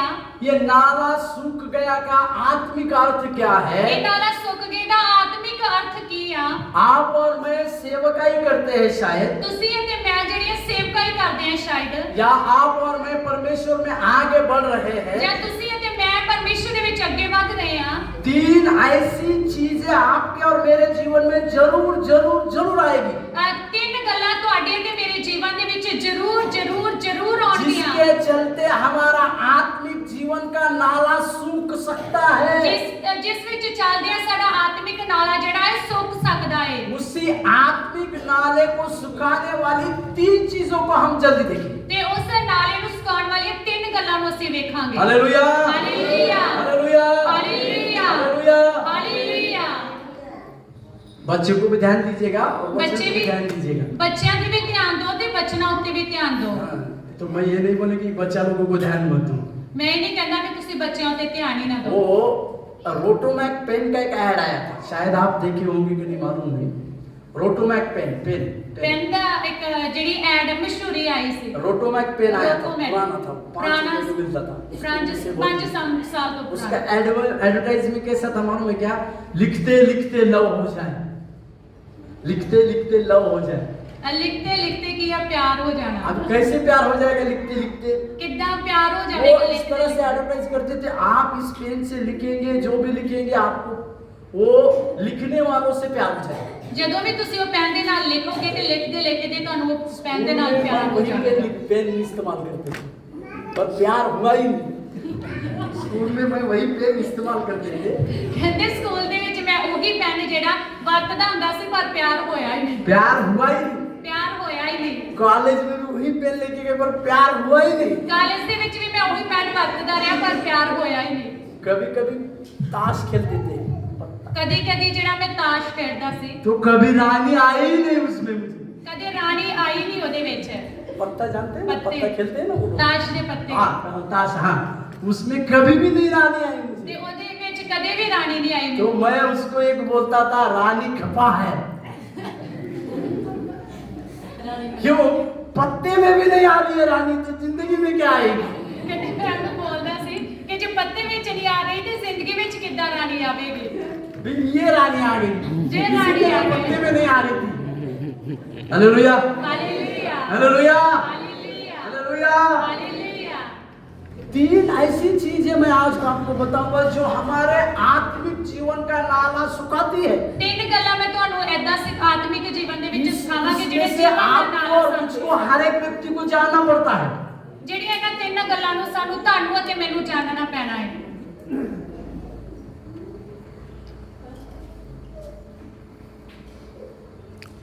कुछ लोगों को परमेश्वर एक सांत्वना देना चाहता है। ਕੁਝ ਲੋਕਾਂ ਨੂੰ ਪਰਮੇਸ਼ਰ ਇੱਕ ਸ਼ਾਂਤ सांत्वना देते हैं, कंफर्ट बोलते हैं उसको, ਕੰਫਰਟ सांत्वना, सांत्वना। संतुष्टि देना चाहता है। हाँ, संतुष्टि ठीक है। हालेलुया। अभी पहली बात, अगर मैं उस नाला जो हमारे जीवन में सूखेगा, उसका पहला क्या चीज है जिससे हमारा नाला सूखेगा? ਉਹ ਪਹਿਲਾ ਕਿਹੜੀ ਚੀਜ਼ ਹੈ ਜਿਹੜਾ ਜਿਹਦੇ ਨਾਲ ਸਾਡਾ ਆਤਮਿਕ ਨਾਲਾ उसी ਸੁੱਕੇਗਾ? अध्याय में देखिएगा, पहला राजा का पत्री 17वें अध्याय, ਉਸੇ ਜਿਹੜੇ ਅਸੀਂ 17 ਅਧਿਆਏ 7 ਦੇ ਵਿੱਚ ਵੇਖਾਂਗੇ। 17वें अध्याय 17 ਅਧਿਆਏ दूसरा, तीसरा और चौथा वचन को पढ़ेंगे। ਦੂਜਾ, ਤੀਜਾ ਤੇ ਚੌਥਾ ਵਚਨ ਪੜਾਂਗੇ। ਤਾਂ पहला राजा 17वां अध्याय, दूसरा, तीसरा और चौथा वचन। ਪਹਿਲਾ ਰਾਜਾ ਉਹਦੇ 17 ਅਧਿਆਏ ਦੂਜਾ, ਤੀਜਾ ਤੇ ਚੌਥਾ ਵਚਨ ਪੜਾਂਗੇ। हाँ, पहला राजा की किताब 17 अध्याय। तब यहोवा का यह वचन उसके पास पहुंचा, यहाँ से चलकर पूर्व की ओर जा और करित नामक नाले में से जो यरदन के पूर्व में है छिप जा और उसी नाले का पानी तू पिया कर। और मैंने कौवों को आज्ञा दी है कि वे तुझे वहां खिलाए। ਹਾਂ ਦੂਜਾ ਵਚਨ। ਤੇ ਇਉਂ ਯਹੋਵਾ ਦਾ ਬਚਨ ਉਸ ਨੂੰ ਆਇਆ ਕਿ ਇੱਥੇ ਚੱਲ ਦੇ ਅਤੇ ਆਪਣਾ ਮੋਹਣਾ ਪੂਰਬ ਵੱਲ ਫੇਰ ਅਤੇ ਆਪ ਨੂੰ ਕਰੀਤ ਦੇ ਨਾਲੇ ਕੋਲ ਜਿਹੜਾ ਯਰਦਨ ਦੇ ਸਾਹਮਣੇ ਹੈ ਲੁਕਾ ਲੈ। ਤਾਂ ਇਉਂ ਹੋਵੇਗਾ ਕਿ ਤੂੰ ਉਸ ਨਾਲੇ ਵਿੱਚੋਂ ਪੀਵੇਂਗਾ ਤੇ ਮੈਂ ਪਹਾੜੀ ਕੌਵੇ ਨੂੰ ਹੁਕਮ ਦਿੱਤਾ ਹੈ ਕਿ ਉਹ ਤੈਨੂੰ ਉੱਥੇ ਹੀ ਪਾਲਣ। Hallelujah, hallelujah, hallelujah. पहली चीज हमारा आत्मिक जीवन का नाला सूखने की है, वो ਪਹਿਲੀ है ਚੀਜ਼ ਜਿਹੜੀ ਹੈ ਸਾਡੇ ਜੀਵਨ ਦੇ ਆਤਮਿਕ ਨਾਲਾ ਸੁਕਾਉਣ ਦੀ निराशा। निराशा, दुख, चिंता, खास करके वो जो है, वहां पर हमने जो वचन पढ़ा, उस एलिया ने, अगर 17वें अध्याय के पहले वचन को, अगर दूसरे वचन को अगर हम पढ़ते हैं, ਅਸੀਂ 17 ਅਧਿਆय ਦੇ ਵਿੱਚ ਪਹਿਲੇ ਤੇ ਦੂਜੇ ਵਚਨ ਨੂੰ ਪੜ੍ਹਦੇ ਹਾਂ। तो एलिया अपना इंट्रोडक्शन किस प्रकार से देता है मालूम है क्या? एलिया अपना इंट्रोडक्शन किहड़े प्रकार ਦੇ ਨਾਲ वो ਦਿੰਦਾ ਹੈ? राजा के सम्मुख में अपना इंट्रोडक्शन इस प्रकार से देता है। ਉਹ ਰਾਜਾ ਦੇ ਸਮਾਨ ਆਪਣਾ ਇੰਟਰੋਡਕਸ਼ਨ ਇਸ ਤਰ੍ਹਾਂ उस ਦਿੰਦਾ ਹੈ। एलिया के बारे में वो कहाँ का था लिखा नहीं है। एलिया ਦੇ ਬਾਰੇ में कोई ਕੀ ਕਹਿੰਦਾ ਹੈ ਉਹ ਲਿਖਿਆ ਨਹੀਂ ਹੈ। उसके माँ बाप, उसका परिवार किधर है, उसके बारे में भी नहीं लिखा है बाइबल ਮਾਤਾ में। ਪਿਤਾ ਭੈਣ ਭਾਈ ਕਿਹੜੇ ਬੱਚੇ ਕਿੱਧਰ ਆ ਕੋਈ ਲਿਖਿਆ ਨਹੀਂ उस ਹੈ। 17वें अध्याय का पहला वचन इस प्रकार से शुरू होता है। ਜਿਹੜਾ 17 ਅਧਿਆਇ ਉਹਦਾ ਪਹਿਲਾ ਵਚਨ ਇਸ ਤਰ੍ਹਾਂ ਸ਼ੁਰੂ ਹੁੰਦਾ ਹੈ। तिबसी का एलिया, जिसके पास परमेश्वर का वचन है। तिबसी मतलब तिबसी एक ਦਾ गाँव। एलिया ਜਿਹਦੇ ਕੋਲ ਪਰਮੇਸ਼ਰ ਦਾ ਵਚਨ ਆਇਆ। उसको कुछ उसके बारे में बाइबल में किधर नहीं लिखा है। कहीं यहाँ रहता था कुछ दिन, फिर बाद में दूसरी जगह चला ਤੇ जाता ਉਹਦੇ ਬਾਰੇ ਬਾਈਬਲ ਵਿੱਚ ਕੁਝ ਵੀ ਦੱਸਿਆ ਨਹੀਂ ਹੈ ਕਿੱਧਰ ਉਹ ਰਹਿੰਦਾ ਸੀ, ਇੱਥੇ ਰਹਿੰਦਾ ਸੀ ਤੇ पर ਕਿੱਧਰ ਚਲੇ उसके ਜਾਂਦਾ ਸੀ। पवित्र शास्त्र लिखने वाला व्यक्ति, पवित्र आत्मा जो है, इस वचन को जब एलिया के बारे में लिखता है तो बहुत सुंदर तरीके से एक वाक्य लिखा हुआ है। पवित्र शास्त्र लिखने वाले, ਪਵਿੱਤਰ ਵਚਨ ਨੂੰ ਲਿਖਣ ਵਾਲਾ ਉਹ ਆਦਮੀ, पवित्र आत्मा इस प्रकार से लिखता है ਪਵਿੱਤਰ ਆਤਮਾ ਏਦਾਂ ਲਿਖਦਾ ਹੈ एलिया के विषय में। ਏਲੀਏ ਦੇ ਬਾਰੇ।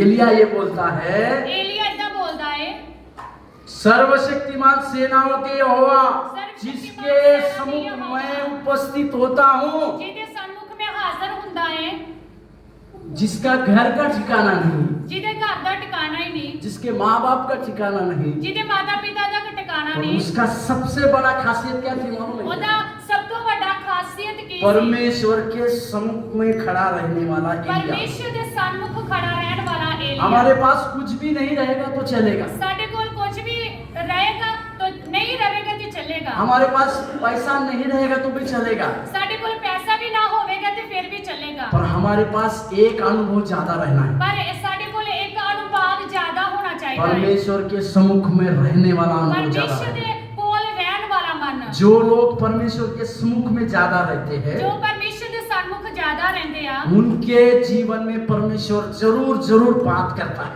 ਉਹਨਾਂ ਦੇ ਜੀਵਨ ਦੇ ਵਿੱਚ ਪਰਮੇਸ਼ਰ ਜ਼ਰੂਰ ਗੱਲ ਕਰਦਾ ਹੈ। उनके जीवन में परमेश्वर अपनी बातों को प्रकट करता है। ਉਹਨਾਂ ਦੇ ਜੀਵਨ ਦੇ ਵਿੱਚ ਪਰਮੇਸ਼ਰ ਆਪਣੀਆਂ ਗੱਲਾਂ ਨੂੰ ਪ੍ਰਗਟ ਕਰਦਾ ਹੈ। Hallelujah, hallelujah, hallelujah. हालेलुया। इस एलिया के जीवन में इतना बड़ा अभिषेक है, एलिया के जीवन ਦੇ ਵਿੱਚ ਬਹੁਤ ਵੱਡਾ ਮਸਾ ਅਭਿਸ਼ੇਕ ਆ, परंतु वो इस प्रकार से कहता है कि मैं जब तक नहीं बोलूंगा 3.5 साल तक बारिश नहीं होने वाला है। ਉਹ ਕਹਿੰਦਾ ਪਰ ਇਦਾਂ ਕਹਿੰਦਾ ਕਿ ਜਿੰਨਾ ਚਿਰ ਮੈਂ ਨਾ ਬੋਲਾਂ ਉਹ 3.5 ਸਾਲ ਜਿਹੜਾ ਮੀਂਹ ਨਹੀਂ ਪਵੇਗਾ, बारिश नहीं होगी।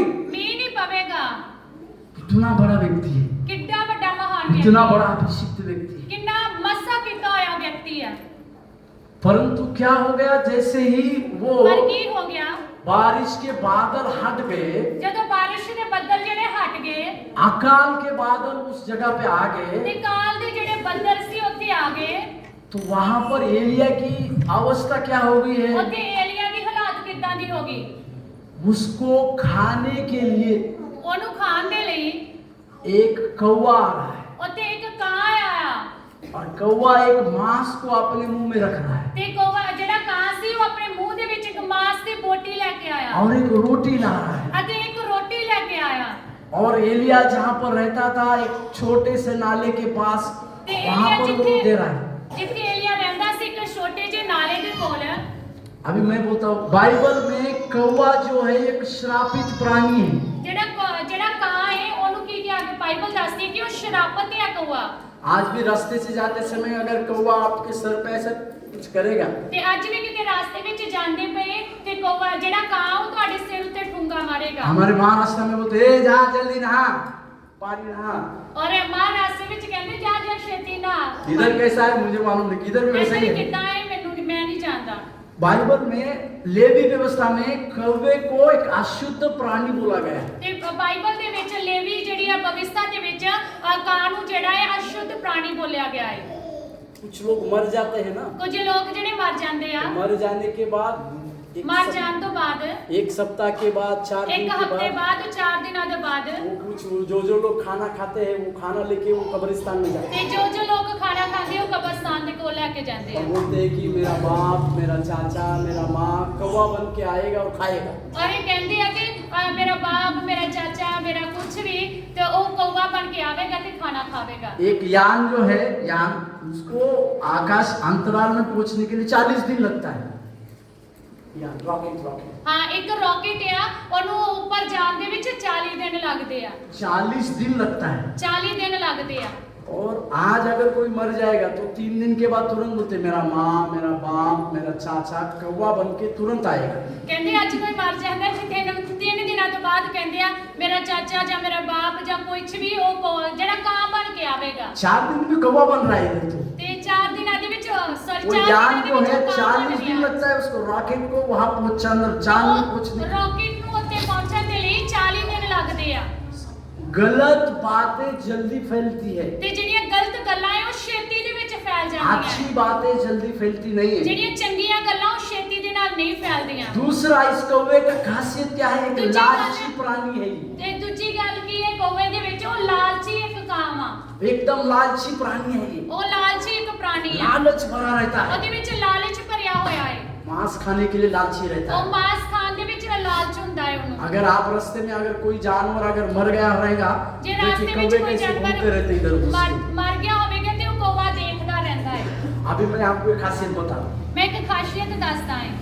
एलिया इतना बड़ा भविष्यवाणी किया, 3.5 साल तक बिना मेरे गए बारिश नहीं होने वाला। ਏਲੀਆ ਜਿਹੜਾ ਐਡਾ ਵੱਡਾ ਭਵਿੱਖਵਕਤਾ ਹੈ, ਉਹਨੇ ਪ੍ਰਾਰਥਨਾ ਕੀਤੀ 3.5 ਸਾਲ ਪਾਣੀ ਮੀਂਹ ਨਹੀਂ ਪਿਆ।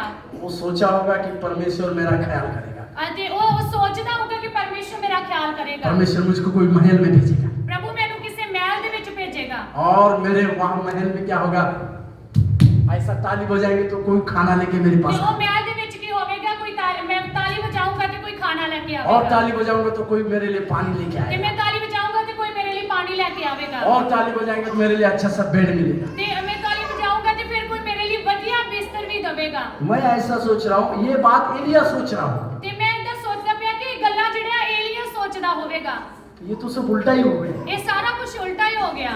उसको कहाँ रहने के लिए मिला है? ओनू किथे रहन दे लिए मिलिया? एक नाले के पास, एक नाले दे कोल, और वहां पर कौवा उसको रोटी लेके आया, ओथे एक कार रोटी लेके आया है, और कौवा उसके लिए एक मांस का टुकड़ा लेके आया। जेड़ा कार है मांस का टुकड़ा लेके आया है।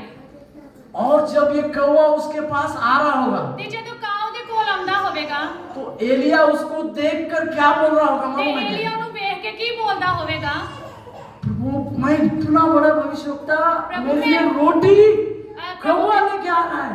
ਪ੍ਰਭੂ ਮੈਂ ਐਡਾ ਵੱਡਾ ਭਵਿਸ਼ਵਕਤਾ ਹੈ ਤੇ ਰੋਟੀ ਜਿਹੜਾ ਹੈ ਉਹ ਕਾਂ ਲੈ ਕੇ ਆ ਰਿਹਾ ਹੈ इसी को कहते हैं निराशा। ਇਹ ਗੱਲ ਨੂੰ ਹੀ ਕਹਿੰਦੇ ਆ आपके ਨਿਰਾਸ਼ਾ। जीवन में मेरे जीवन में एक प्रकार की मसीह में बढ़ते समय एक निराशा जरूर जरूर जरूर आएगी। ਤੁਹਾਡੇ ਜੀਵਨ ਵਿੱਚ ਮੇਰੇ ਜੀਵਨ ਦੇ ਵਿੱਚ ਪ੍ਰਭੂ ਵਿੱਚ ਵੱਧਦਿਆਂ ਚਿੰਤਾ ਜ਼ਰੂਰ ਜ਼ਰੂਰ ਜ਼ਰੂਰ ਆਣਗੀਆਂ निराशा को चिंता बोलते हैं आपकी भाषा ਹਾਂ में। ਨਿਰਾਸ਼ ਪਰੇਸ਼ਾਨ ਹੋਣਾ हाँ ਮਤਲਬ ਚਿੰਤਾ परेशान ਵਿੱਚ ਹੋਣਾ होगी। चिंता वो आरोप हो जाएगा। उदास। आपका भाषा में क्या बोलते हैं? उदास परेशान उदास हाँ परेशान होना निराशा को आपके भाषा में क्या बोलते हैं? दुखी होना जब हाँ दुखी दुखी दुखी दूसरा वर्ड है। उदास निराशा होना। परेशान। परेशान हालेलुया हालेलुया हालेलुया। हालेलुया और एक बाइबल में व्यक्ति है, समय के अभाव से मैं आगे बढ़ता हूँ जल्दी। मैं समय ਦੇ ਨਾਲ ਅੱਗੇ ਵੱਧਦਾ ਹਾਂ ਜਲਦੀ उत्पत्ति के पत्री 15वें अध्याय में वो व्यक्ति है, ਉਤਪਤ ਦੇ ਵਿੱਚ 15 ਅਧਿਆਇ ਦੇ ਵਿੱਚ ਉਹ ਵਿਅਕਤੀ ਹੈ उसको परमेश्वर ने दर्शन दिया ਪਰ ਉਸ ਵਿਅਕਤੀ ਨੂੰ ਪਰਮੇਸ਼ਰ ਨੇ ਦਰਸ਼ਨ ਦਿੱਤਾ और वो व्यक्ति बोलता है प्रभु मेरा कोई वारिस नहीं है, ਉਹ ਵਿਅਕਤੀ ਕਹਿੰਦਾ ਕਿ ਮੇਰਾ ਕੋਈ ਵਾਰਿਸ पर ਨਹੀਂ मेरे ਹੈ पास एक नौकर है जिसका नाम एलियाजर है। ਮੇਰੇ ਕੋਲ ਇੱਕ ਨੌਕਰ ਆ ਅਲੀਅਸ आप क्या करो, इसको मेरा वारिस बनाओ, ਤੇ ਤੁਸੀਂ ਕੀ ਕਰੋ ਇਹਨੂੰ ਮੇਰਾ ਕੀ ਆ ਵਾਰਿਸ क्योंकि ਬਣਾਓ मेरे लिए कोई पुत्र लड़का बेटा कुछ भी नहीं है। ਮੇਰੇ ਕੋਲ ਕੋਈ ਵੀ ਲੜਕਾ ਨਹੀਂ ਹੈ ਬੇਟਾ नहीं है यीशु परमेश्वर ने उसको क्या बोला, ਪਰਮੇਸ਼ਰ ਨੇ ਉਹਨੂੰ ਕੀ ਕਿਹਾ उसको बाहर लेकर गए। ਉਹਨੂੰ ਬਾਹਰ ਲੈ ਕੇ ਗਿਆ उत्पत्ति का पत्री 15वें अध्याय के 5 वचन आप घर में जाकर पढ़िए। ਉਤਪਤ 15 ਦੇ 4-5 ਵਚਨ ਜਿਹੜੇ ਆ ਘਰ ਜਾ ਕੇ ਪੜ੍ਹ हाँ ਲਿਓ परमेश्वर ने उसको बाहर लेकर जाके गया ਪਰਮੇਸ਼ਰ ਉਹਨੂੰ ਬਾਹਰ ਲੈ ਕੇ ਗਿਆ और बोला कि ये तारे गिनो, ਇਹ ਤਾਰਿਆਂ ਨੂੰ ਵੇਖ तुम गिन सकता है क्या? ਤੂੰ ਗਿਣ ਸਕਦਾ ਹੈ जितना ये तारे है जितने उतना तारे हैं। तुझे संतति मिलेगा। ਇੰਨੀ ਤੇਰੀ ਸੰਤਾਨ ਅੰਸ਼ ਹੋਵੇਗੀ 6वें वचन में इस प्रकार से लिखा हुआ है, ਤੇ ਬੱਚਨ ਦੇ ਵਿੱਚ ਏਦਾਂ ਲਿਖਿਆ उत्पत्ति का ਹੋਇਆ पत्री 15वें अध्याय 6वें वचन में, ਉਤਪਤੀ ਦੇ 15 ਦੇ 6ਵੇਂ ਵਚਨ ਦੇ ਵਿੱਚ ਏਦਾਂ ਲਿਖਿਆ ਹੋਇਆ ਹੈ उसने यहोवा पर विश्वास किया, ਉਹਨੇ ਯਹੋਵਾ ਪਰਮੇਸ਼ਰ ਉੱਤੇ ਵਿਸ਼ਵਾਸ ਕੀਤਾ उसके लिए वो धर्मी गिना गया। ਤੇ ਇਸ ਲਈ ਉਹ ਕੀ ਹੋਇਆ ਧਰਮੀ ਠਹਿਰਿਆ ਗਿਆ अब इतना बड़ा भविष्यवाणी परमेश्वर बोला कि तारों के समान तुम्हारी ਇੰਨੀ ਵੱਡੀ संतति होगी। ਭਵਿष्यਵਾਣੀ ਕਿ ਉਹਨੂੰ ਕਿਹਾ ਕਿ ਤਾਰਿਆਂ ਦੇ ਸਮਾਨ ਤੇਰੀ ਅੰਸ਼ ਹੋਵੇਗੀ अब्राहम सोच रहा होगा रियलिटी क्या है, ਅਬਰਾਹਮ ਸੋਚਦਾ ਵਾ ਕਿ ਰਿਐਲਿਟੀ ਅਸਲ ਵਿੱਚ ਕੀ ਹੈ क्या है रियलिटी। ਕੀ ਅਸਲ ਦੇ ਵਿੱਚ एक भी पुत्र तब अब्राहम को नहीं था।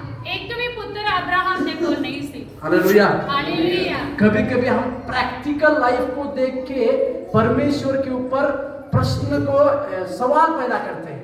ਕਦੇ ਕਦੇ ਅਸੀਂ ਪ੍ਰੈਕਟੀਕਲ ਸਵਾਲ ਨੂੰ ਦੇਖ ਕੇ ਪਰਮੇਸ਼ਰ ਦੇ ਉੱਤੇ ਸਵਾਲ ਕਰਦੇ ਹਾਂ कैसे सवाल? परमेश्वर के द्वारा आपके जीवन में जो बात है, परमेश्वर ने वचन के द्वारा यदि आपको कहा है, ਪਰਮੇਸ਼ਰ ਦੇ ਵਚਨ ਦੇ ਦੁਆਰਾ ਜੋ ਵੀ ਤੁਹਾਡੇ ਜੀਵਨ ਦੇ ਵਿੱਚ ਸਵਾਲ ਹੈ ਤੁਸੀਂ ਪਰਮੇਸ਼ਰ ਨੂੰ ਕਿਹਾ ਹੈ क्या आपके लिए एक प्रकार की भविष्यवाणी की गई हो, ਜਾਂ ਤੁਹਾਡੇ ਜੀਵਨ ਦੇ ਵਿੱਚ ਕੋਈ ਕਿਸੇ ਵੀ ਪ੍ਰਕਾਰ ਦੀ ਭਵਿੱਖਬਾਣੀ ਕੀਤੀ ਹੋਵੇ उसमें आप कितना विश्वास योग्य रहते हो ये जरूरी है। ਤੇ ਉਹਦੇ ਵਿੱਚ ਤੁਸੀਂ ਕਿੰਨਾ ਜ਼ਿਆਦਾ ਵਿਸ਼ਵਾਸਯੋਗ ਰਹਿੰਦੇ ਹੋ ਇਹ ਜ਼ਰੂਰੀ ਹੈ मेरी बात को समझ रहे हैं आप लोग? ਤੁਸੀਂ समझ रहे हो मेरी बात समझ रहे हैं आप लोग? मेरी गल्लां ਨੂੰ समझ रहे हो ओके। जिसको भूख लग रहा है बोले हालेलुया। Okay hallelujah. चल ठीक।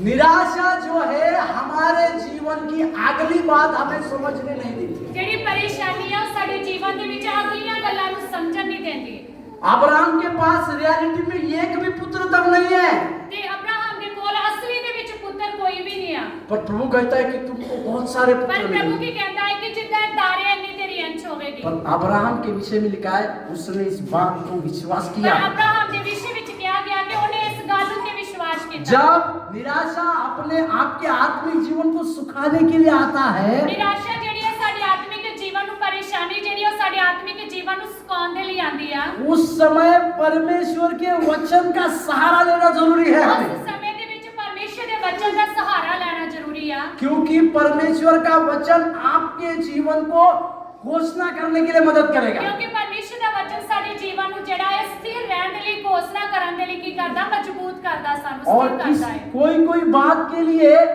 परमेश्वर का पास हमारे पास जवाब नहीं रहना चाहिए। ਤੇ ਕਈ ਗੱਲਾਂ ਦਾ ਸਾਡੇ किसी किसी बातों के लिए प्रभु के पास जवाब है। ਕਈ ਗੱਲਾਂ ਦਾ ਜਿਹੜਾ ਜਵਾਬ ਹੈ ਉਹ ਪਰਮੇਸ਼ਰ ਦੇ ਕੋਲ ਆ। हम कार में, बस में ਅਸੀਂ ਕਾਰ ਵਿੱਚ, ਬੱਸ ਵਿੱਚ मैं ट्रैवलिंग नहीं कर सकता हूँ, मेरे को उल्टी होती ਮੈਂ ਜਿਹੜਾ ਸਫ਼ਰ ਨਹੀਂ ਕਰ ਸਕਦਾ, ਮੈਨੂੰ ਜਿਹੜੀਆਂ ਉਲਟੀਆਂ ਆਉਂਦੀਆਂ ਹੈ। है।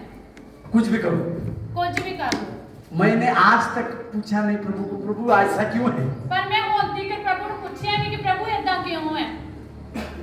लोगों के लिए प्रेयर करते वो चंगा हो जाना है। ਮੈਂ ਲੋਕਾਂ ਦੇ ਲਈ ਪ੍ਰਾਰਥਨਾ ਕਰਦਾ ਤੇ ਲੋਕ ਚੰਗੇ ਹੋ ਜਾਂਦੇ ਆ। मैं एक बात के जान, इसका जवाब प्रभु के पास है। ਇਹਦਾ ਜਵਾਬ ਜਿਹੜਾ ਉਹ ਪ੍ਰਭੂ ਦੇ ਕੋਲ आप ਹੈ। लोग कुछ नहीं कर सकते। ਮੈਂ ਕੁਝ ਨਹੀਂ ਕਹਿ ਸਕਦਾ। हालेलुया। हालेलुया। एक निराशा की बात जो है, आपका आत्मिक जीवन सुखाने के लिए जरूर आएगा। ਤੇ ਜਿਹੜੀਆਂ ਪਰੇਸ਼ਾਨੀਆਂ ਹੈ ਆਤਮਿਕ ਜੀਵਨ ਨੂੰ ਨਾਲੇ ਨੂੰ ਸਿਖਾਉਣ ਦੇ ਲਈ ਹੈ। पर हमें परमेश्वर के वचन का सहारा लेकर उसमें आगे बढ़ेंगे तो उस नाले को सूखेंगे नहीं। ਅਸੀਂ ਪਰਮੇਸ਼ਰ ਦੇ ਬਚਨ ਦਾ ਸਹਾਰਾ ਲੈ ਕੇ ਅੱਗੇ ਵਧਾਂਗੇ ਤੇ ਉਹ ਨਾਲਾ ਕਦੇ ਵੀ ਸੁੱਕੇਗਾ अभी ਨਹੀਂ। दूसरी चीज मैं आपको दिखा रहा हूं। ਅਤੇ ਦੂਜੀ ਚੀਜ਼ ਤੁਹਾਨੂੰ ਦਿਖਾਵਾਂਗਾ। हम क्या देख रहे हैं कि 3 ऐसी चीजें जो आत्मिक जीवन में हमें सुखा सकती है।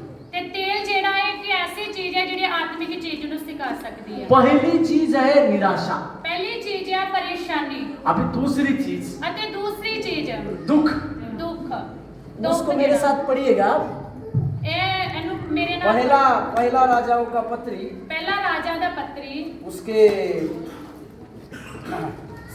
19वें अध्याय, ਉਹਦਾ 19 ਅਧਿਆਏ 19 अध्याय ਉਹਦਾ 19 ਅਧਿਆਏ और 3रा पद पढ़िएगा। ਤੀਸਰਾ ਵਚਨ ਪੜਾਂਗੇ। ਤਾਂ ਜਾਂ ਉਸ ਵੇਖਿਆ ਉਹ ਉੱਠਿਆ ਤੇ ਆਪਣੀ ਜਾਨ ਲਈ ਭੱਜ ਕੇ ਬੈਠੀ ਸਭਾ ਨੂੰ ਗਿਆ ਅਤੇ ਯਹੂਦਾ ਦਾ ਹੈ ਅਤੇ ਆਪਣੇ ਬਾਲਕੇ ਨੂੰ ਤਾਂ ਉੱਥੇ ਹੀ ਛੱਡਿਆ। 4 ਪਰ ਆਪ ਇੱਕ ਦਿਨ ਦੇ ਰਾਹ ਤੀਕਰ ਉਜਾੜ ਵਿੱਚ ਅੱਗੇ ਚਲਿਆ ਗਿਆ ਅਤੇ ਰਤਮੇ ਦੇ ਰੁੱਖ ਹੇਠਾਂ ਜਾ ਬੈਠਾ ਤਾਂ ਉਹਨੇ ਉਸ ਆਪਣੀ ਜਾਨ ਦੇ ਲਈ ਮੌਤ ਮੰਗੀ ਅਤੇ ਆਖਿਆ ਹੀ ਯਹੋਵਾ ਹੁਣ ਇਹਨਾਂ ਹੀ ਬਹੁਤ ਹੈ, ਮੇਰੀ ਜਾਨ ਕੱਢ ਲੈ ਕਿਉਂ ਜੋ ਮੈਂ ਆਪਣੇ ਪਿਓ ਦਾਦਿਆਂ ਨਾਲੋਂ ਨੇਕ ਨਹੀਂ ਹਾਂ। 3रा पद को अभी हमारे हिंदी में पढ़ते हैं। 3रा पहली राजा की किताब 19 अध्याय। यह देख एलिया अपना प्राण लेकर भागा और यहूदा के बेरशेबा को पहुंचकर अपने एक सेवक को वहीं छोड़ दिया, परंतु वह स्वयं जंगल में एक दिन के मार्ग पर जाकर एक झाऊ के पेड़ के तले बैठ गया। वहां उसने यह कहकर बस लेट गया बोल के लिखा है। अभी क्या हो गया, 3रा वचन अगर आप पढ़ते हैं, उसी अध्याय 19 अध्याय का 3रा वचन अगर आप पढ़ते हैं, 19 ਅਧਿਆਇ ਦਾ ਸੀ ਤੀਸਰਾ ਵਚਨ वहां पर ऐसा लिखा है अपना सेवक को छोड़ दिया ਤੇ ਉਹਨੇ ਆਪਣਾ ਸੇਵਕ ਕੀਆ ਛੱਡ ਦਿੱਤਾ और भाग गया। ਅਤੇ ਭੱਜ ਗਿਆ। इस एलिया के पास प्रोफेटिक स्कूल के कुछ लड़का लोग था, ਤੇ प्रोफेटिक ਏਲੀਆ ਦੇ स्कूल वो ਕੋਲ चलाता था, ਜਿਹੜੇ ਭਵਿਸ਼ਵਕਤਾ ਦੇ ਬੱਚੇ ਸੀ ਕੁਝ ਸਟੂਡੈਂਟਸ भविष्यवक्ता का स्कूल को वो चलाता था। ਤੇ ਉਹ ਭਵਿਸ਼ਵਕਤਾ ਦੇ ਸਕੂਲ ਨੂੰ ਚਲਾਉਂਦਾ ਸੀ। उसको जैसे ही पता चला कि मुझको कुछ रानी ने मारने का कसम खाया, वो भाग गए। ਤੇ ਜਦੋਂ ਹੀ ਉਹਨੂੰ ਪਤਾ ਚੱਲਾ ਕਿ ਰਾਣੀ ਇਸ ਬੱਲੇ ਮੈਨੂੰ ਮਾਰਨ ਦੀ ਕਸਮ ਖਾਈ ਹੈ ਤੇ ਉਹ ਭੱਜ ਗਿਆ। अपना सेवक को, अपने जो लोग थे उनको उधर छोड़ दिया, जाओ बात तुमको जो करना ਆਪਣੇ है। ਸੇਵਕ ਜਿਹੜੇ ਆਪਣੇ ਬੱਚੇ जिन्हां ਨੂੰ ਸਿਖਾਉਂਦਾ ਸੀ ਉਹਨਾਂ ਨੂੰ ਉੱਧਰ ਹੀ ਛੱਡ चौथा ਦਿੱਤਾ। वचन ऐसा लिखा हुआ है, ਚੌਥਾ ਵਚਨ ਏਦਾਂ ਦੱਸਦਾ ਲਿਖਿਆ वो ਹੋਇਆ ਹੈ एक झाऊ के पेड़ के पास चला गया ਅਤੇ ਉਹ ਇੱਕ ਰਤਮੇ ਦੇ ਰੁੱਖ ਹੇਠਾਂ ਜਾ ਬੈਠਾ ਚਲਿਆ ਗਿਆ ਉੱਥੋਂ और क्या किया, उस पेड़ के तले लेट गया। ਅਤੇ ਉਸ ਰੁੱਖ ਦੇ ਥੱਲੇ ਲੰਮੇ ਪੈ ਗਿਆ। बाइबल में झाऊ का पेड़ बोलकर लिखा हुआ है। ਉੱਥੇ ਬਾਈਬਲ ਵਿੱਚ ਰਤਮੇ ਦਾ ਰੁੱਖ जो ਲਿਖਿਆ ਹੋਇਆ ਹੈ। लोग, ये पेड़ कैसा रहता है, ऊंचा रहेगा ਤੇ ਇਹ ਜਿਹੜਾ ਰੁੱਖ ਬਹੁਤ ਉੱਚਾ ਹੁੰਦਾ ਹੈ और उसका छांव अच्छे से आएगा। ਤੇ ਉਹਦੀ ਛਾਂ ਜਿਹੜੀ ਬੜੀ ਵਧੀਆ ਹੁੰਦੀ ਹੈ। पर ये पेड़ जो है जंगल में मिलेगी ਅਤੇ ਇਹ ਜਿਹੜਾ ਰੁੱਖ ਹੈ जंगल ਦੇ ਵਿੱਚ ਮਿਲੇਗਾ। और ये पेड़ के नीचे जो लोग सोएगा ਤੇ वो ਜੇ बहुत निराशा के साथ रहेगा। ਤੇ ਜਿਹੜਾ ਇਹ ਰੁੱਖ ਦੇ ਛਾਂ ਦੇ ਹੇਠਾਂ ਸੋਵੇਗਾ ਉਹ ਬੜੇ ਪਰੇਸ਼ਾਨ ਰਹੇਗਾ। और ये एलिया क्या किया, जंगल में इसी पेड़ के पास गया, लेट गया। ਤੇ ਏਲੀਆ ने ਕੀ ਕੀਤਾ, ਉਹ ਜੰਗਲ ਦੇ ਵਿੱਚ ਗਿਆ ਤੇ ਰੁੱਖ ਦੇ ਹੇਠਾਂ ਸੌਂ ਗਿਆ। वहां पर शब्द लिखा है लेट गया। ਅਤੇ ਉੱਥੇ ਲਿਖਿਆ ਹੈ ਕਿ ਉਹ ਲੰਮੇ ਪੈ ਗਿਆ। जब थोड़ा सा टायर्ड हो जाते हैं तो सीधा लेट जाते हैं। ਤੇ ਜਦੋਂ ਅਸੀਂ ਥੱਕ ਜਾਂਦੇ ਆ ਥੋੜਾ ਜਿਹਾ ਤੇ ਅਸੀਂ ਸਿੱਧਾ ਲੇਟ ਜਾਂਦੇ ਆ। हमारे महाराष्ट्र के एक चर्च में ऐसा है, ਸਾਡੇ ਮਹਾਰਾਸ਼ਟਰ ਚਰਚ ਦੇ ਵਿੱਚ ਐਦਾਂ ਹੈ, मैं एक जगह पे प्रचार कर रहा हूँ ਮੈਂ ਇੱਕ ਜਗ੍ਹਾ ਤੇ ਪ੍ਰਚਾਰ ਕਰਦਾ ਪਿਆ ਸੀ, और मैं हंसा के प्रचार कर रहा हूँ ਮੈਂ ਹੱਸ-ਹੱਸ ਕੇ ਪ੍ਰਚਾਰ ਕਰਦਾ ਪਿਆ और फिर हम प्रार्थना करने के लिए खड़े हो जाएंगे। ਸੀ। ਅਸੀਂ ਪ੍ਰਾਰਥਨਾ ਕਰਨ ਦੇ ਲਈ ਖੜੇ ਹੋ ਜਾਵਾਂਗੇ, ਮੈਂ ਬੋਲਿਆ ऐसा कर रहा है लोग। ਤੇ ਜਿਹੜੇ ਉਹ ਤੁਸੀਂ ਦੇਖਿਆ ਏਦਾਂ तो ਕਰ मैं उनको बोला मैं प्रार्थना करने के लिए खड़ा हूँ, बोला ਕਹਿੰਦੇ ਮੈਂ ਕਿਹਾ ਕਿ मैं प्रार्थना ਕਰਨ ਦੇ ਲਈ ਖੜੇ ਹੋਣ ਦੇ ਲਈ ਬੋਲਿਆ ਹੈ। मैं प्रार्थना ही नहीं किया, मैं वो पास्टर के हाथ में दिया। आप ਕਹਿੰਦੇ ਮੈਂ समझो ਪ੍ਰਾਰਥਨਾ ਨਹੀਂ ਕੀਤੀ थी, मैं किया ਤੁਸੀਂ ਆਪ ही मेरा संभालो। कहने का मतलब क्या होता है बोलने का, सबसे ज्यादा हमको थकावट कभी कभी चर्च में आ जाता है। ਕਿ ਸਭ ਤੋਂ ਜ਼ਿਆਦਾ ਥਕਾਵਟ ਸਾਨੂੰ ਕਿੱਥੇ ਆਉਂਦੀ ਹੈ? ਚਰਚ ਦੇ ਵਿੱਚ ਆ ਜਾਂਦੀ ਆ। पैर हमारा सबसे ज्यादा दुखता है चर्च में बैठ के। ਸਾਡੇ ਪੈਰ ਜ਼ਿਆਦਾ ਦੁਖਦੇ ਆ चर्च ਵਿੱਚ बैठ के। जिनका उम्र हो गया है उनके लिए नहीं है, जिनका उम्र हो गया है उनके लिए ਜਿਨ੍ਹਾਂ ਦੀ नहीं है। ਉਮਰ ਹੋ ਗਈ ਹੈ ਉਹਨਾਂ ਦੇ ਲਈ ਨਹੀਂ ਹੈ। पर कुछ लोग बैठ थोड़ा भी बैठेगा तो पैर सीधा करेगा एकदम से। ਤੇ ਕੁਝ ਲੋਕ ਹੈ ਜਿਹੜੇ ਥੋੜਾ ਚਿਰ ਵੀ ਬੈਠਣਗੇ ਤੇ ਪੈਰ ਸਿੱਧਾ उनको ਕਰਨਗੇ ऐसा लगेगा कि हमारा बहुत पीठ दुखता है। ਤੇ ਉਹਨਾਂ ਨੂੰ ਏਦਾਂ लगेगा ਸਾਡੀ बैक पेन बहुत ਹੁੰਦੀ ਪਈ ਹੈ। और टीवी अगर लगाया गया, टीवी ਅਗਰ ਜੇਕਰ ਟੀਵੀ ਲਾਇਆ ਜਾਵੇ और पिक्चर लगाया गया, ਅਤੇ ਮੂਵੀ ਲਾਈ ਜਾਵੇ 3 घंटा उनका पीठ नहीं दुखेगा, ਤੇ 3 ਘੰਟਾ ਉਹਨਾਂ ਦੀ ਪਿੱਠ ਨਹੀਂ ਕਦੇ ਦੁਖੇਗੀ, पैर भी नहीं दुखेगा। ਉਹਨਾਂ ਦੇ ਪੈਰ ਵੀ ਨਹੀਂ ਕਦੀ ਦੁਖਣਗੇ। और पिक्चर देखते देखते ऐसा हंसते हंसते देखेगा। ਦੇਖਣਗੇ ਤੇ ਨਾਲੇ ਹੱਸਣਗੇ ਉੱਚੀ ਉੱਚੀ। सहमत है? सही बोल रहा हूँ क्या मैं? सही। हालेलुया। उस समय अगर वो पिक्चर में कोई एडवर्टाइज आ गया ਤੇ ਉਸ ਸਮੇਂ ਜੇ ਕੋਈ ਪਿਕਚਰ ਦੇ ਵਿੱਚ ਐਡ ਆ ਗਿਆ तो अगर बोले कि थोड़ा चाय भी पी, अरे ਕਹਿੰਦੇ ਜੇ ਪਿਕਚਰ ਦੇ ਵਿੱਚ ਕੋਈ ਏਦਾਂ ਦਾ ਸੀਨ ਆ ਗਿਆ ਤੇ ਕੋਈ ਚਾਹ ਲੈ ਕੇ ਆਵੇਗਾ ਤਾਂ ਨਹੀਂ ਕਹਾਂਗੇ ਪਰੇ ਹਟ ਜਾ ਪਰੇ ਹਟ ਜਾ ਪਰੇ। हालेलुया। हालेलुया। सही बोल रहा हूँ क्या मैं? जी मैं सही बोलता पिया। सही बोल रहा हूँ कि नहीं मैं? जी मैं सही हालेलुया।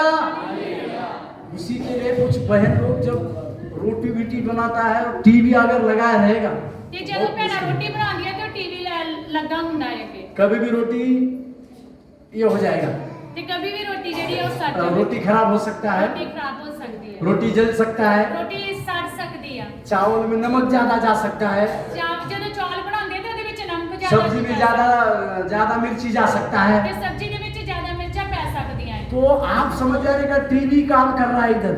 ਤੇ ਤੁਸੀਂ ਸਮਝ ਜਾਣਾ ਕਿ ਟੀਵੀ ਕੰਮ ਕਰ ਰਿਹਾ ਹੈ। हालेलुया। हालेलुया। हालेलुया। हालेलुया।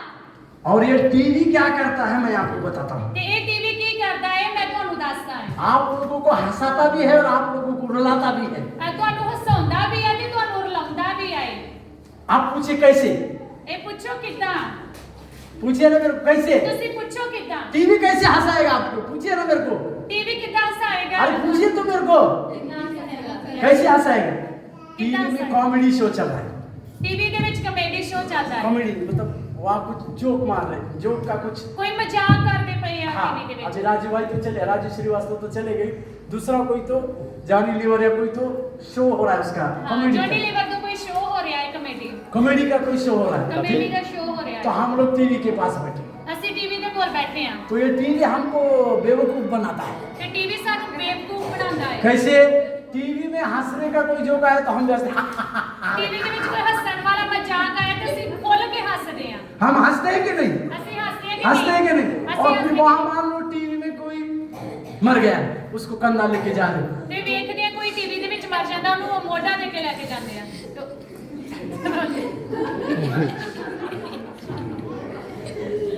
तो मैं बोलता हूँ यार उसको पैसा मिला है एक्टिंग करने का, सही है कि नहीं? तो रोना कौन है रियलिटी में? हम, सही है कि नहीं? ऊपर से और एक बात, वो बेटी का शादी का क्या बोलते हैं उसको, विदाई, विदाई, विदाई हो रहा है तो बहन लोग बहुत रोएगा। ਤੇ ਅਸੀਂ ਦੇਖਦੇ ਹਾਂ ਕਿ ਜਦੋਂ ਬੇਟੀ ਦੀ ਸ਼ਾਦੀ ਹੁੰਦੀ ਹੈ ਤੇ ਡੋਲੀ ਤੁਰਦੀ ਹੈ ਤੇ हाँ, ਬਹੁਤ ਜ਼ਿਆਦਾ जैसे ही डोली को उठाएगा उधर टड़ाडन गाना बजेगा, बाबुल की दुआएं ले जा, जा तुझको सुखी संत।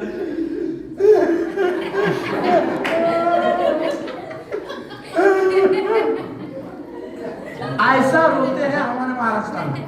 ਏਦਾਂ ਰੋਂਦੇ ਸਾਡੇ ਮਹਾਰਾਸ਼ਟਰ। आपके इधर कैसा है मालूम नहीं? ਇੱਧਰ ਕਿੱਦਾਂ ਹੈ ਅਸੀਂ ਨਹੀਂ वो ਜਾਣਦੇ। चेन्नई में तो इससे भी बड़ा डेंजर रोते हैं। ਤੇ ਚੇਨਈ ਦੇ ਵਿੱਚ ਇਹਦੇ ਤੋਂ ਵੀ ਜ਼ਿਆਦਾ ਖਤਰਨਾਕ ਹੁੰਦਾ ਹੈ। अब्बा! चेन्नई में रोते हैं ऐसा। ਚੇਨਈ ਦੇ ਵਿੱਚ ਏਦਾਂ आंध्रा का शादी देखा नहीं, मुझे मालूम नहीं आंध्रा में कैसे होती है। आंध्रा का शादी पर आंध्रा के लोग रुला रहे हैं। हालेलुया। हालेलुया। मेरा बात समझ रहे हैं आप लोग? ਤੁਸੀਂ ਇਹਨਾਂ ਗੱਲਾਂ ਸਮਝ ਰਹੇ मेरा ਹੋ? बात समझ रहे हैं ना? ਇਹ ਗੱਲਾਂ ਸਮਝ ਰਹੇ ਹੋ? मतलब ये टीवी हमको हंसाता है। ਟੀਵੀ ਸਾਨੂੰ ਹਸਾਉਂਦਾ ਹੈ।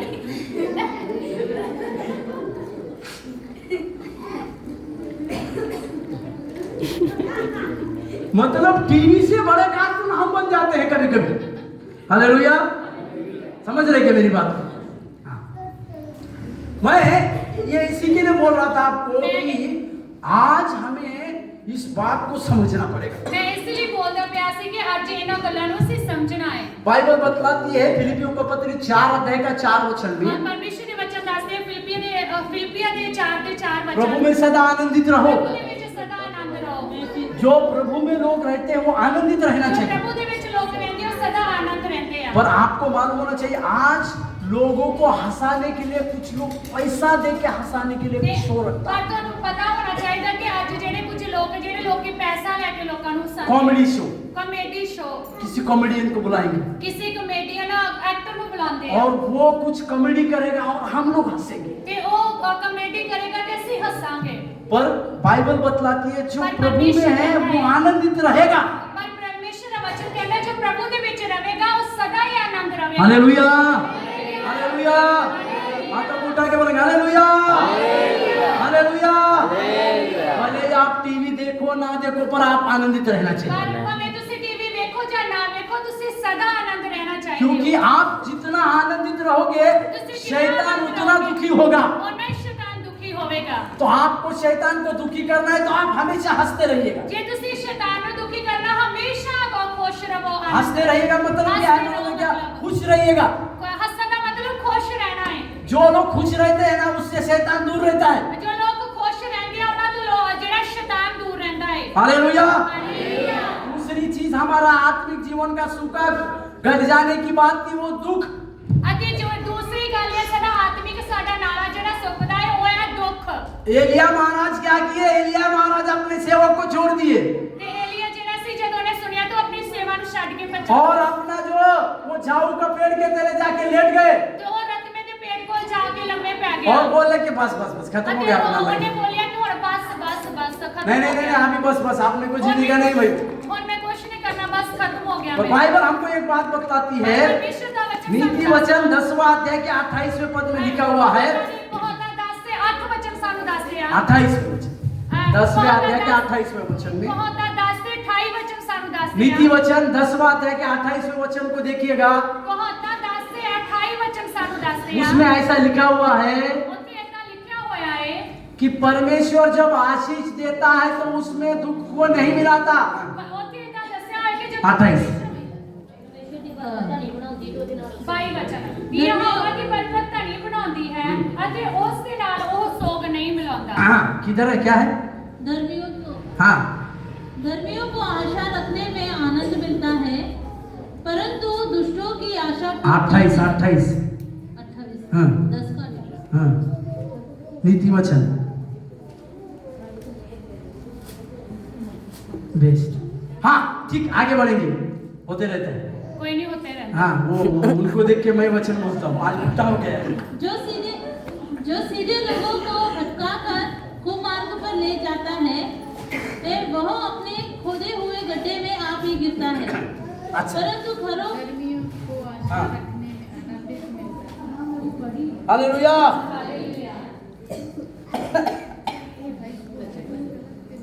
हालेलुया।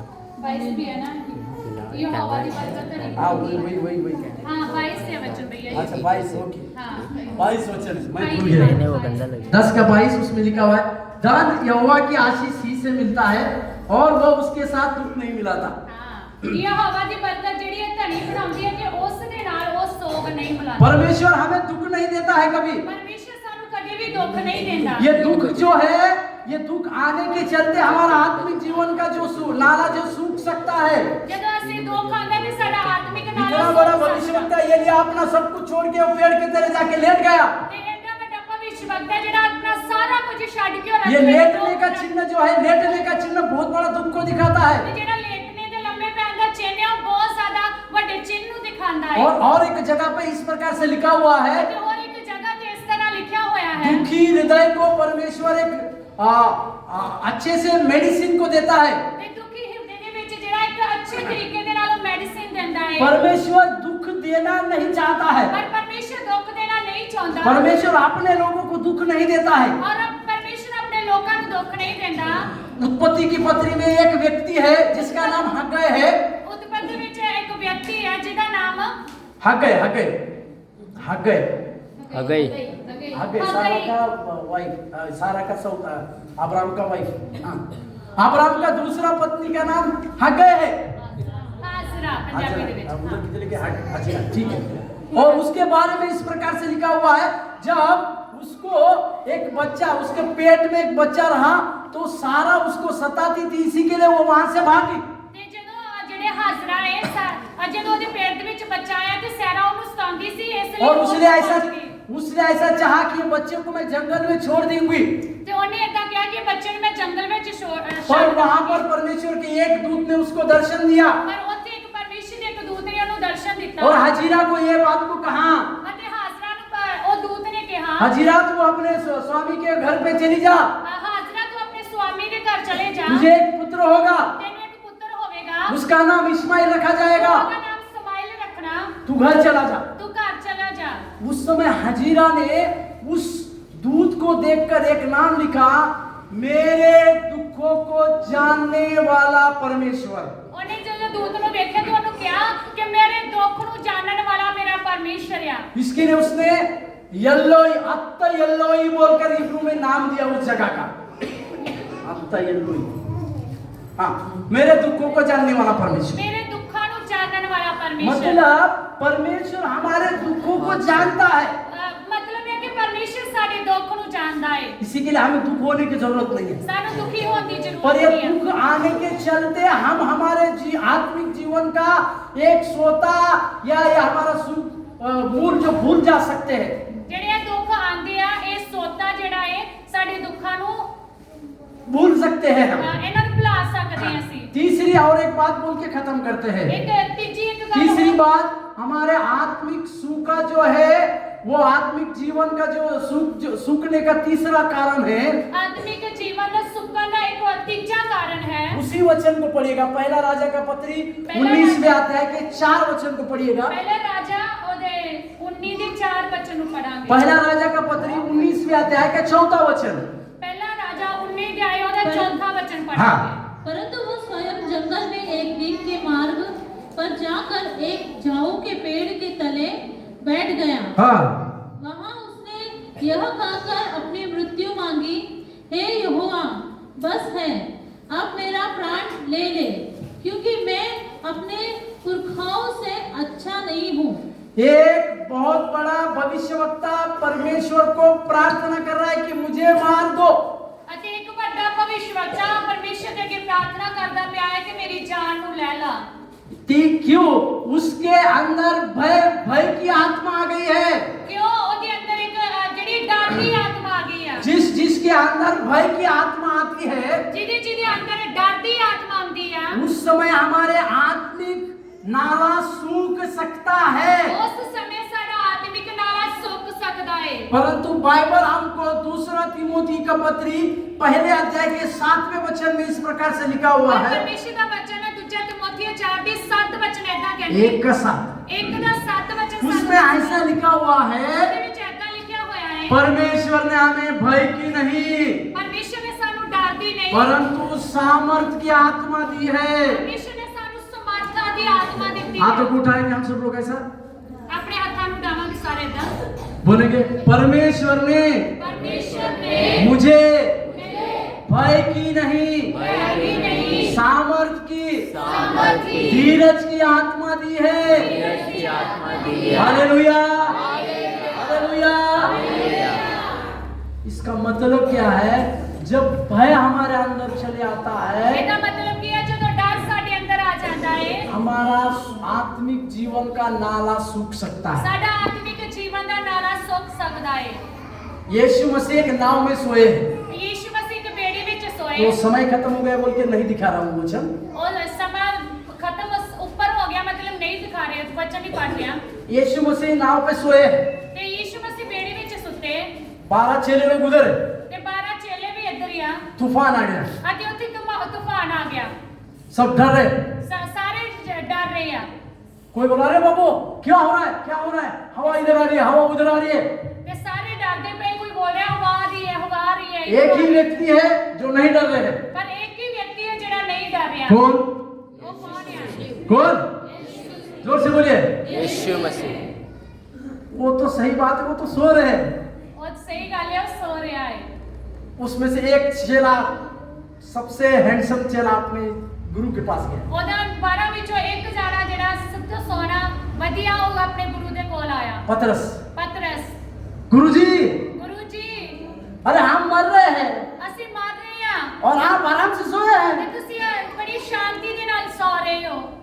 अरे हमको बचाओ। ਸਾਨੂੰ बचाओ। मैं आपको एक जहाज का खासियत बताता हूँ। मैं तो एक जहाज की खास जहाज डूबते हुए कितना लोग देखे हैं? जहाज डूबते हुए सामने नहीं, टीवी में।